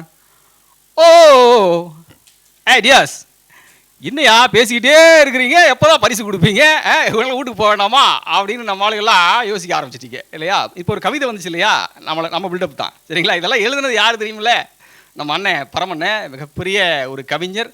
அந்த ஒரு வார்த்தைனாவே அதில் உயிர் இருக்கணும்ல, அதில் ஒரு ஆன்மா இருக்கணும்ல, அதில் ஒரு அதிர்வலை இருக்கணும் இல்லையா? அந்த வார்த்தையில் அதை நான் உணர்ந்தேன். இது வந்து ஹார்ட் டு ஹார்ட் டச் இல்லையா? ஸோ அந்த அடிப்படையில் அவருடைய எழுத்துக்கள் என்னுடைய அமரேந்திர பாகுபலியாகிய நான் அப்படிங்கிற மாதிரி அந்த உரையோடு எப்படி ஆரம்பிக்கிறல, மைடிய சன் நான் கூடவே கூப்பிட்டு வந்திருக்கேன் சரிங்களா. யாழமுதன் அவரோட, அது இல்லாமல் இந்த கல்லூரியில் இதுக்கு முன்னாடி ஒர்க் பண்ண பணியாற்றிய ஒரு பேராசிரியர், என்னுடைய முதல்வர், என்னுடைய புல முதன்மையர், என்னுடைய பேராசிரியர்கள், என்னுடைய அந்த கல்வி சூழலையே நான் சிறப்பு விருந்தினராக வந்திருக்கேங்கிறது எனக்கு ரொம்ப சந்தோஷமாக இருக்குது. அதில் முதல்ல நம்முடைய முதல்வர் மூதுரை அறிஞர் வந்து என்னன்னா 3 துறைகளில் வல்லுநர் அவர். நான் எப்பவுமே பெருமையாக சொல்லுவேன், நீங்கள் முதல்வராக உங்களுக்கு கீழே பணியாற்றுவதற்கு பெருமையாக இருக்குது அப்படின்னு சொல்லிட்டு. ஏன்னா எந்திரன் மாதிரி யோசிப்பார் ஒரு விஷயத்தையுமே, அதாவது வணிகவியல் ஆகட்டும், அவருடைய கணினியியல் ஆகட்டும், இன்னொன்று தொழில் மேலாண்மையிலாகட்டும், இந்த 3 துறையிலுமே வல்லுநராக இருப்பார். அவருடைய பேச்சு திட்டமிட்ட பேச்சாக இருக்கும். ஏதோ முதல்வர் ஏதோ சடங்கு சம்பிரதாயத்துக்கு பேசுகிற மாதிரி இருக்காது, அப்படி வந்து பேசிட்டு போவார். அதே போல் புல முதன்மையர் எந்த ஒன்றையும் ஆழ்ந்து ஆய்ந்து நுணுக்கமாக செய்யக்கூடிய ஒரு தன்மையுடைய, அவர்கிட்ட பேசும்போதே நம்ம ப்ரிப்பரேஷனோட தான் பேசணும். அந்தளவுக்கு ரொம்ப டெல்டா வேவ்லென்த்லேருந்து பேசுவார். அப்படிப்பட்ட அறிஞர் புல முதன்மையர், தமிழ் பின்புலமுடையவர், அது மிக முக்கியமான காரணம். ஸோ அப்படிப்பட்ட ஒரு அறிஞர் நம்முடைய கல்வி புல முதன்மையர், இவங்களை எல்லாத்தையும் நான் வணங்கிட்டு என்னுடைய உரையை நான் ஆரம்பிக்கிறேன். அது மட்டும் இல்லாமல் இந்த நிகழ்ச்சிக்கு என்னை சிறப்பு அழைப்பாளராக, சிறப்புரையாளராக தேர்வு செஞ்சு என்னை கூப்பிட்டுருக்கக்கூடிய ரகு ஐயா, இன்னைக்கு வந்து தேவி மேடம் பார்த்தேன். உண்மையிலேயே அவங்களுடைய கொள்கை நோக்கம், education is not a race, journey, இது ஒரு பயணம், இது எக்ஸ்ப்ளோர், நம்ம நிறைய விஷயங்களை தேடி கண்டுபிடிக்கிறதுக்கான ஒரு களம் அப்படின்னு நம்ம சொல்கிறாங்க. வாழ்க்கையில் நம்ம ஓடிக்கிட்டே இருக்கிறோம், நின்று பார்த்து ரசித்து சுவைச்சு. இந்த பேச்சுங்கிறது கூட ஏதோ ஒரு வீச்சோடு இருக்கிறது மட்டும் கிடையாது. இது என்ன ஒரு காதல் மாதிரி. இப்போ நான் பேசுகிறேன், நீங்கள் கேட்குறீங்க, அது எப்படி கொடுக்க அது கிடைக்க இல்லையா? அது ஒரு காதல். அது பேச்சுங்கிறது ஒரு அரசியல். நீங்கள் பேச பேச ஓட்டு விழுந்துக்கிட்டே இருக்கும் சரியா? பேச்சுங்கிறது ஒரு ஆன்மீகம். நம்முடைய குரல் கடவுளுக்கே ஒலிக்கணும் இல்லையா? அங்கிருந்து இல்லையா உள்ளுக்குள்ளங்கிற மாதிரி. அப்படி நம்முடைய பேச்சு அப்படிங்கிறது இன்னைக்கு. அதனால தான் பேச்சுக்கான ஒரு தலைப்பா. அதுக்கப்புறம் என்னுடைய துறை தலைவர், இவங்கெல்லாம் வணங்கிட்டு ஆரம்பிக்கணும். என்னுடைய வளர்ச்சிக்கு மிக முக்கியமான காரணமாக இருக்கக்கூடியவங்க என்னுடைய தமிழ் துறை பேராசிரியர் எல்லாருமே. துறை தலைவர் சீரா நம்முடைய ஐயா அவர்கள், அப்புறம் வந்து மகாதேவி மேடம், பரமசிவம் ஐயா, இப்படி பல்வேறு நம்முடைய தமிழ்துறை. அப்புறம் முக்கியமாக இந்த நிகழ்ச்சியில் நான் இங்கே நின்று பேசுகிறதுக்கு முக்கியமான காரணம் வந்து நம்முடைய பெரியாழ்வார். நான் சொல்லுவேன் வேண்மைகோள் பெரியாழ்வார் தினேஷ் அப்படின்னு சொல்லுவேன் சரிங்களா. அவர் சீரா சுரேஷ் ஐயா, இப்படி தமிழ்துறை நாங்கள் ஒரு குடும்பமாகவே இங்கே இருந்த ஒரு காலகட்டம். எனக்கு இங்கே வரும்போது ரொம்ப சந்தோஷமாக இருக்குது. ஸோ எனக்கு எடுத்துக்கிட்ட தலைப்பு என்னன்னா, உங்களுக்கு எல்லாம் பயன்படக்கூடிய விதத்தில் இருக்கணும் அப்படிங்கிறதுக்காக குரலின் பரிணாமமும் பரிமாணமும் அப்படின்னு இருக்கேன். இந்த டைமென்ஷன் அண்ட் ரெவல்யூஷன் இல்லையா, அந்த அடிப்படையில் பேசலான்னு இருக்கேன். அது என்ன சார் குரலின் பரிணாமமும் பரிமாணம், ஒன்றுமே புரியலையே, காலகையர்லேங்கிற மாதிரி அப்படிங்கிற மாதிரி இருக்கே. அது ஒன்றும் இல்லை, எப்படியெல்லாம் வந்து குரல் வந்து வளர்ச்சி அடையுது அப்படிங்கிறது, எப்படியெல்லாம் வந்து என்னென்ன டைமென்ஷன்லாம் இருக்குது அப்படிங்கிறது. நீங்கள் ஒரு பேட்டர்னில் ஒவ்வொருத்தர் பேசிக்கிட்டு இருப்பீங்க. ஆக்சுவலாக பேச்சுங்கிறதே ஒரு பாட்டு மாதிரி தான், ராகம் மாதிரி தான். இப்போது நாதவிந்து கலாதி நமோ நம வேத மந்திரஸ்வரூபா நமோ நம, இது வந்து முருகன் பாட்டு. அந்த இசையோடு பாடும்போது நமக்கு பக்தி உணர்வு மிளரும்ல. இதே நான் டியூனை மாற்றிடுறேன் பாருங்க. நாதவிந்து கலாதி நாமோ நாமோ நாம வேத மந்திரஸ்வரூபாய நாமோ நாமுருஹா ஓ முத்தமிழ் முருகா ஓம் வேத மந்திர ஸ்வரூப முருக முருக உருக ஆரோஹரா. அப்படியே இப்போ மியூசிக் மாத்திட்டுனா இது யங்குக்கு போய் சேருமா, யூத்ஃபுல்னஸ் போய் சேருமா? அப்படி இல்லாமல் நாதவிந்தும் டக்க டக்கு டிக்கட்டும் டக்க டக்கு டக்கு நாதவிந்து எவ்வளோ நாளாக எப்படி சொல்லிட்டு இருக்கிறதே, அவனுக்கு புரியுற மாதிரி பேசணும் இல்லையா? இது நான் சொன்ன மாதிரி இட்ஸ் லைக் அ லவ். இது எப்படின்னா ஒரு பிரபஞ்ச காதல், இது ஒரு பேரண்ட காதல் அப்படின்னு நம்ம சொல்லுவோம். அப்படிப்பட்ட ஒரு காதலாக நம்முடைய அந்த பேச்சு வந்து பல பரிமாணங்கள் இருக்கணும் அப்படிங்கிறத நான் சொல்லிக்கிறேன். பொதுவாக நம்ம ஒரு குறிப்பிட்ட பேட்டர்னில் பேசுவோம். ஸ்கூல் குழந்தைனா ஒரு மாதிரி பேசுவோம், காலேஜ் குழந்தைனா ஒரு பேசுவோம். ஒவ்வொருத்தருக்கும் ஒரு பேட்டர்ன் இருக்கும். இதில் மிமிக்ரின்னு கூட சொல்கிறோம். ஒவ்வொருத்தருக்கும் ஒரு பேட்டர்ன் இருக்கும். அது ராகம் மாதிரி, அது தாளம் மாதிரி, அதில் நிறைய அபிநயங்கள் இருக்கும், அதில் நிறைய சுவைகள் இருக்கும், நவரசங்கள் இருக்கும். நம்முடைய பேச்சு வெறுமனே சப்தம் கிடையாது. நீங்கள் எப்போ வந்து அமைதியினுடைய அந்த ஒளியை உணர்றீங்களோ, அப்போ பேச்சினுடைய வீரியம் என்னங்கிறது உங்களுக்கு புரிய ஆரம்பிச்சிடும். நீங்கள் அமைதியினுடைய சப்தம் கேட்கவே முடியாது, அவ்வளோ வலிமையானது. நீங்களாம் யாரெல்லாம் அமைதியை உணர்ந்திருக்கீங்கன்னு எனக்கு தெரியல. அதாவது முற்றிலுமாக சப்தம் ஒடுங்கிய நிலையில் இருக்கக்கூடிய அந்த அமைதி இருக்கு பாருங்க, காதுல கொயின்னு ஒலிக்க ஆரம்பிக்கும் இல்லையா? அங்கதான் நீங்க உண்மையான சப்தம் என்னன்னே தெரிஞ்சுக்க முடியும். அங்க இருந்து வரக்கூடிய அது ஆன்ம ஒளின்னு சொல்லலாம். நம்ம அது ஒரு மனிதன் அதை உணர்கிற தருணத்துல, ஆன்மாவோடு உணர்கிற தருணத்துல அந்த ஒளி வந்து நமக்கு கிடைக்க ஆரம்பிக்கும். அப்படிப்பட்ட அந்த அமைதியிலிருந்து வரக்கூடிய அந்த சப்தம் அப்படிங்கிறதுனா ஆன்ம ஒளியாக இருக்கும். நீங்க பேசுறது வந்து காதுல மட்டும் விழக்கூடாது, அவங்க ஹார்ட்டை போய் டச் பண்ணணும், அவங்க சோலை போய் டச் பண்ணணும். அப்படின்னா என்னன்னா இங்க அதே சோல்ல இருந்து அதே ஹார்ட்ல இருந்து அந்த பேச்சு வரணும் அப்படிங்கிறது அங்க முக்கியமானது. the audience is important. what who is stakeholder, யார் அதை கேட்டுக்கிட்டு இருக்காங்க அப்படிங்க, குழந்தைங்களா, பெரியவங்களா, படிச்சவங்களா, பாமரர்களா அப்படிங்கிறதெல்லாம் முக்கியம். அவங்களுக்கு தகுந்த மாதிரி நம்முடைய லாங்குவேஜ் ஸ்டைலிஸ்டிக்ஸை நம்ம மாத்திக்க வேண்டியிருக்கும் இல்லையா? நம்ம எப்படி என்ன மாதிரியான பேட்டர்ன்ல, ஒரு ப்ரெசிஷன்ல, ஒரு ரெகுலாரிட்டியில என்ன மாதிரியான டைப்பை நம்ம எடுத்துக்கணும் அப்படிங்கிறத. நம்ம மொழியில வந்து புலமை இருக்கலாம், நிறைய வார்த்தைகள் தெரிஞ்சிருக்கலாம், வெக்காபுலரி, ஸ்டைலிஸ்டிக்ஸ், எவ்ரிதிங் என்ன வேணா இருக்கலாம். பட் எங்க எப்படி நம்ம அதை பயன்படுத்துறோம் அப்படிங்கிறது ரொம்ப முக்கியம். இவர் இப்படி தான் பண்ணிட்டு இருப்பாரு சுத்தி சுத்தி, ஒன்றும் பிரச்சனை இல்லை. அதாவது இந்த குரலினுடைய பரிமாணம் அப்படிங்கிறது வந்து நம்ம அது கம்யூனிகேட்டிவ் காம்பிடன்ஸ் சொல்லுவாங்க லிங்குவிஸ்ட். அதாவது நீங்க அந்த ஆடியன்ஸ்க்கு தகுந்த மாதிரி பேசுறது அப்படின்னு நம்ம சொல்லுவோம். அதுல என்னன்னா பாருங்க, சில விஷயங்கள் நான் சொல்றேன் பாருங்க. இப்போ பேச்சில் பல வகைகள் இருக்கு அப்படின்னு நான் சொன்னேன், நவரசங்கள் அப்படின்னு சொன்னேன். பேச்சின் மூலமாக ஒருத்தங்களை வந்து வசீகரிச்சிட முடியும் இல்லையா? அந்த மனவசிய கலைன்னு சொல்றோம் இல்லையா, அது பேச்சின் மூலமாக சாத்தியம். ஒருத்தங்க தன்னுடைய பேச்சினால் அப்படியே கட்டி போற்ற முடியும் சரிங்களா? அந்த பேச்சினுடைய வீச்சு இருக்கு இல்லைங்களா? அந்த போர்க்களத்தில் வந்து இவர் பேசுவார் இல்லையா, நம்முடைய பாகுபலி பேசுவார் இல்லையா, அவருடைய பேச்சு தான் அங்கே அந்த நிலையில அறிஞர் அண்ணாதுரையில் ஆரம்பிச்சு கலைஞர் கருணாநிதி அடுத்தடுத்து தமிழக ஆட்சியே வந்து பேச்சில் தானே போயிட்டு இருக்கு. இன்னைக்கு மிகப்பெரிய ஆன்மீகவாதிகள் எல்லாம் பேச்சில் தானே போயிட்டு இருக்கு.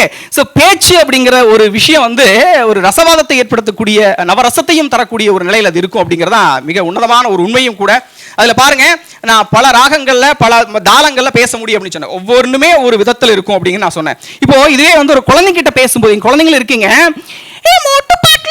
நீங்க எல்லாரும் இங்க கேட்டுக்கிட்டே இருக்கீங்க, நான் எவ்வளவு நேரம் தான் பேசிக்கிட்டே இருக்கிறது, இங்க பேசதான வந்திருக்கிற பேசி, அவங்களுக்கு தகுந்த மாதிரியான நிலையில நம்ம அவங்க கிட்ட பேசணும். இதுவே கொஞ்சம் ஒரு ஆன்மீக நிலையில ஒரு பெரிய ஒரு அதிர்ச்சியான அறிஞர்கள் இருக்காங்க. அவங்கன்னா, என்னை யான் அறிய வேண்ட இறைவா, என் குருவாய் வந்தாய், சென்னையில் சிந்தை வைத்து சீர்தவம் முறையாய் செய்தேன், உன்னையே என்னுள் காட்டி உள் நிறைந்து அறிவாய் நின்றாய். ஒன்றும் புரியல, உங்களுக்கு புரியாது சரியா? அது புரிய வேண்டியவங்களுக்கு புரியும். அப்படி அவங்க கிட்ட பேசக்கூடிய ஒரு நிலைப்பாடு இருக்கும். இதுவே வந்து யங்ஃபுல், பல கிரபகலா நீ கலக்கிற அந்த மாதிரியான ஒரு யங்ஃபுல், யூத்ஃபுல்லா பேசக்கூடிய. இப்போ நான் பேசிட்டு இருக்கேன் பாருங்க, பட என்னையா பேசுறேன் அப்படிங்கிற மாதிரி. ஏன்னா இது இங்க இருக்கிறதெல்லாம் வந்து ரத்தம், இப்படி சுடு ரத்தம் இல்லையா? அப்படி ஒரு வீச்சு மாதிரி வந்து நிற்பாங்க. அவங்க கிட்ட போய் உட்காந்துட்டு அனைவருக்கும் வணக்கம், எல்லாரும் நல்லா இருக்கீங்களான்னு கேட்டிருந்தா என்ன ஆகுறது இல்லையா? அப்படி போய் ரீச் ஆகணும்ல. அது பேச்சினுடைய வீச்சு அதனுடைய பரிமாணத்தை பொறுத்து மாறுபடுகிறது அப்படிங்கிறது நம்ம பல விதத்தில் புரிஞ்சுக்கணும். இது வந்து எப்படின்னா, பேச்சுங்கிறத இப்படி சொல்லலாமே, குரல் வள கலைன்னு சொல்லலாம். இவங்களுடைய குரல்ல வந்து பேஸ் வாய்ஸ் அப்படின்னு இருக்கு. நான் சொன்னேன் இல்லையா, அமரேந்திர பாகுபலி ஆகிய நான் அப்படிங்கிறது பேஸ் வாய்ஸ்ல வருது. இது அப்படியே கொஞ்சம் அப்படியே கன்வெர்ட் பண்ணி நீங்க போக என்னன்னா ஷார்ப் வாய்ஸ்ல வரும். என்ன ரங்கா, என்ன பேசிக்கின்னு இருக்க, போய்கின்னு இருக்கா, என்ன எங்களை பார்த்த காமெடியா இருக்கா? இது அப்படியே கொஞ்சம் ஷார்ப்பா கொண்டு போறது அப்படிங்கிறது. இது அப்படியே வந்து இன்னும் கொஞ்சம் கலோக்கிலா கொஞ்சம் அப்படியே கொண்டு போகுது, கார்ட்டூனிஸ்ட் வாய்ச்சு வந்துடும். அப்படியே வரும்போது அந்த ஷார்ப்பா அவங்களுக்கு தகுந்த மாதிரி மாறிடும். அப்படியே போய் ஹஸ்கி குரல்ல, நான் உங்ககிட்ட பேச விரும்புற விஷயம் இதுதான், அப்படிதான் அந்த ஹஸ்கி வாய்ஸ் இல்லையா? அந்த ஒரு ஹஸ்கி வாய்ஸ்ல, ஹாலோ வாய்ஸ்ல அந்த குரல் பாருங்க.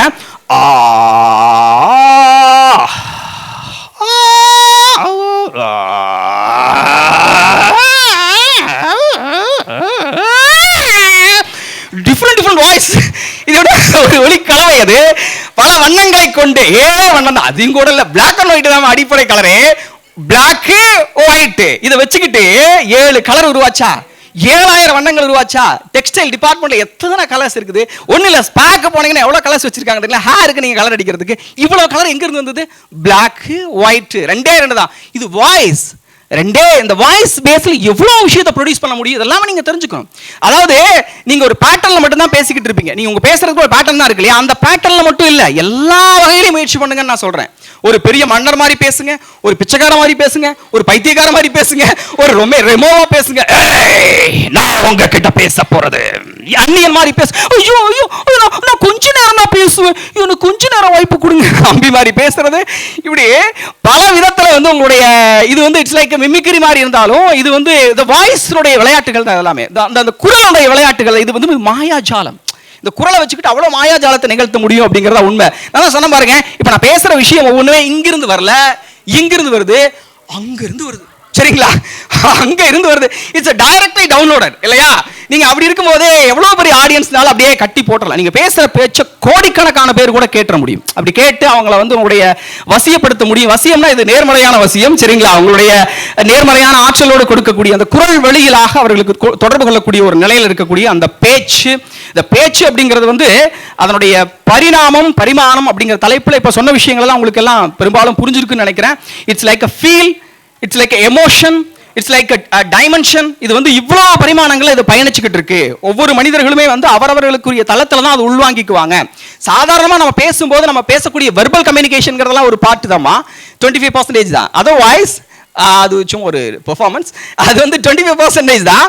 மீதி 75% என்னன்னா நம்முடைய உடல் மொழியின் மூலமாக இருக்கு. கண் அசைவுகள் மூலமாக, நம்முடைய உடல் மொழியின் மூலமாக, நம்முடைய பல்வேறு விதமான இந்த உணர்வு வெளிப்பாடு இருக்கு இல்லைங்களா, உடல் மூலமா வெளிப்படுத்துறீங்களா, அதன் மூலமா தான் நம்முடைய தகவல் தொடர்பை போகுது. அப்படி இப்போ ஒன்றும் இல்லை, ஆமாங்கிற ஒரே வார்த்தையை நான் எப்படிலாம் சொல்றேன் பாருங்க. ஆமாங்கிற ஒரே வார்த்தை டெக்ஸ்ட் பண்ணும்போது ஆமா AAMAன்னு போட்டுருவீங்க, அவ்வளோதான். டெக்ஸ்ட்ல ஒன்றும் தெரியாதுல்ல, அவ்வளோதான் தெரியும் இல்லையா? ஆமா ஆமா ஆமா ஆமா ஆமா, இது எவ்வளவு ஃபீலிங்ஸ் இருக்கு. இதில் எப்படி டெக்ஸ்ட்ல எப்படி எக்ஸ்பிரஸ் பண்றது? இதை வாய்ஸ்ல எக்ஸ்பிரஸ் பண்ண முடியும். நீங்க ஒருத்தங்க பேசுறத வச்சு மனநிலையை புரிஞ்சுக்கலாம், என்ன மனநிலையில் இருக்காங்கன்னு சொல்லிட்டு. ஃபேஸ் ரீடிங் மாதிரி வாய்ஸ் ரீடிங் ஒன்று இருக்குது. பேசுறத வச்சே கண்டுபிடிச்சிக்கலாம், அது இன்னும் பேசுறாவ அப்படின்னு சொல்லிட்டு என்ன மாதிரியான மனநிலை. நீங்க எவ்வளவு கான்ஃபிடென்ட்டா பேசுறீங்க. டே ஸ்டூடெண்ட்ஸ், எதிர்காலத்துல பேச்சின் மூலமாக உலகத்தை கட்டுப்படுத்தக்கூடிய நிலை இருக்கு. டே ஸ்டூடெண்ட்ஸ், நீங்க பேசும்போது ஹைலி கான்ஃபிடென்ட்டா பேசுங்க, அப்படி நெஞ்ச நிமித்திட்டு பேசுங்க, சரியா? உங்களால அப்பதான் பேசவே முடியும். ஸ்டேஜ்ல போய் பயமோ பதற்றமோ தயக்கமோ ஒரு விதமான காழ்ப்புணர்ச்சியோ தாழ்வு மனப்பான்மை இருக்கும்போது வாய்ஸ் வராது, சரிங்களா? அப்படி நின்று பேசும்போது அப்படி தைரியமா அப்படி நின்று அப்படி அடிக்கலாம், சரிங்களா? ஸோ கெத்தா, ஸோ அப்படி நீங்க எல்லாருமே வந்து உங்களால பேச முடியும். அதுக்கு தேவை நம்பிக்கை. நீங்க திரும்ப திரும்ப திரும்ப திரும்ப இந்த ஒரு வாய்ப்புகளை பயன்படுத்தி பயன்படுத்தி பேசுங்க. பல விஷயங்களை கத்துக்க தயாரா இருங்க. ஒவ்வொருத்துக்கிட்ட இருந்து கத்துக்க தயாரா இருங்க. பேசக்கூடிய பேச்சாளர்கள் உங்களுக்குன்னு ஒரு தனி பாணியை உருவாக்கிக்கங்க. பேச்சுல பல விதங்கள் இருக்கு. நீங்க வந்து மிமிக்ரி பண்றது ஒரு விதம், நீங்க உங்களுக்குனே ஓன் ஸ்டைலிஸ்டிக்ஸ் ஸ்பீச் பேட்டர்னை வந்து நீங்களே உருவாக்கிக்கங்க. அது வந்து பேஸ் பேட்டர்ன் சொல்றேன். அதை தவிர எல்லா டைமென்ஷன்லையும் ஃபங்க்ஷன் ஆகக்கூடிய ஒரு ஆளுமையா நீங்க மாறுங்க. என்னமே நல்லா பேச முடியும் அப்படிங்கிற மாதிரி.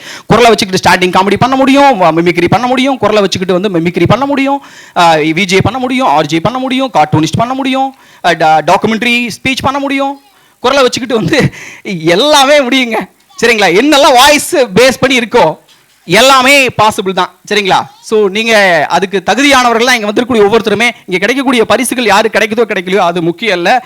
இந்த போட்டியில கலந்துக்கிட்டு நம்ம கற்றுக்கொள்ளக்கூடிய உள்வாங்கி கொள்ளக்கூடிய பேசணும் பாருங்க, இந்த விஷயங்கள் இருக்கு இல்லையா, இது உள்வாங்கி கொண்டு இனி நம்முடைய பயணம் வந்து மிகச் சிறப்பான வெற்றிகரமான ஒரு நிலையில் அமையும் அப்படின்னு சொல்லிட்டு வாழ்த்தி இந்த வாய்ப்பளித்த இந்த நிர்வாகத்துக்கு அமைப்பிற்கு மீண்டும் மீண்டும் என்னுடைய நன்றியை தெரிவிச்சுக்கிறேன். Thank you so much, thank you so much.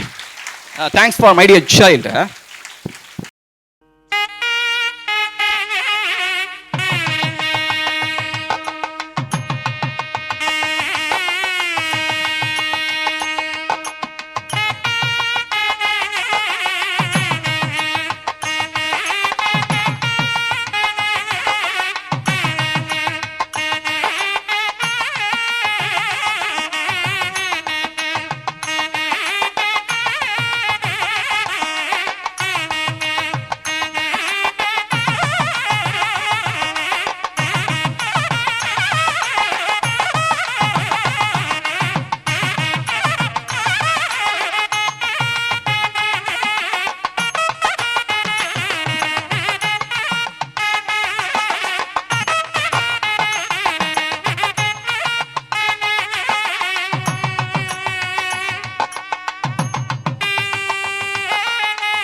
Welcome all.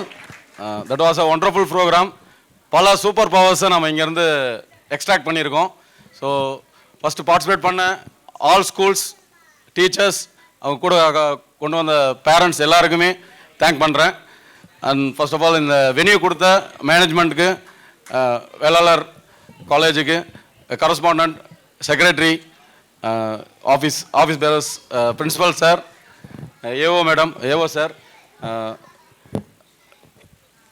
Tamil department it's very very important. Tamil department இல்லைன்னா இந்த ப்ரோக்ராம் நடந்திருக்காது.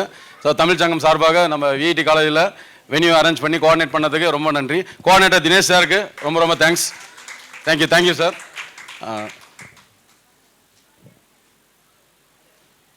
நெக்ஸ்ட் இங்கே செட்டப்ஸ், இந்த காலேஜ் ஆடிட்டோரியம் இந்த இடத்த செட்டப் பண்ண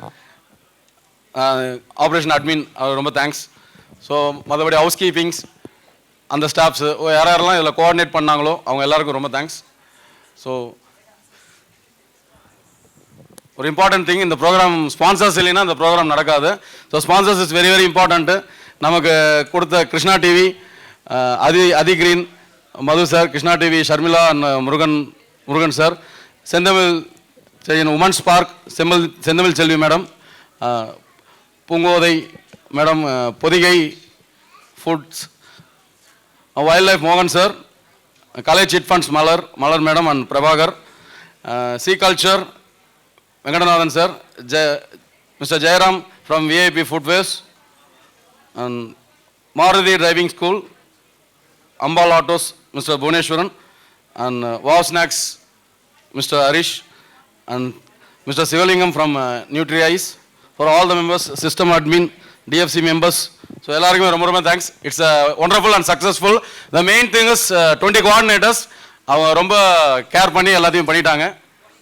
வாலண்டியர் சர்டிஃபிகேட்ஸ் இப்போ கொடுத்துட்டு இந்த செஷனை முடிச்சுக்கலாம்.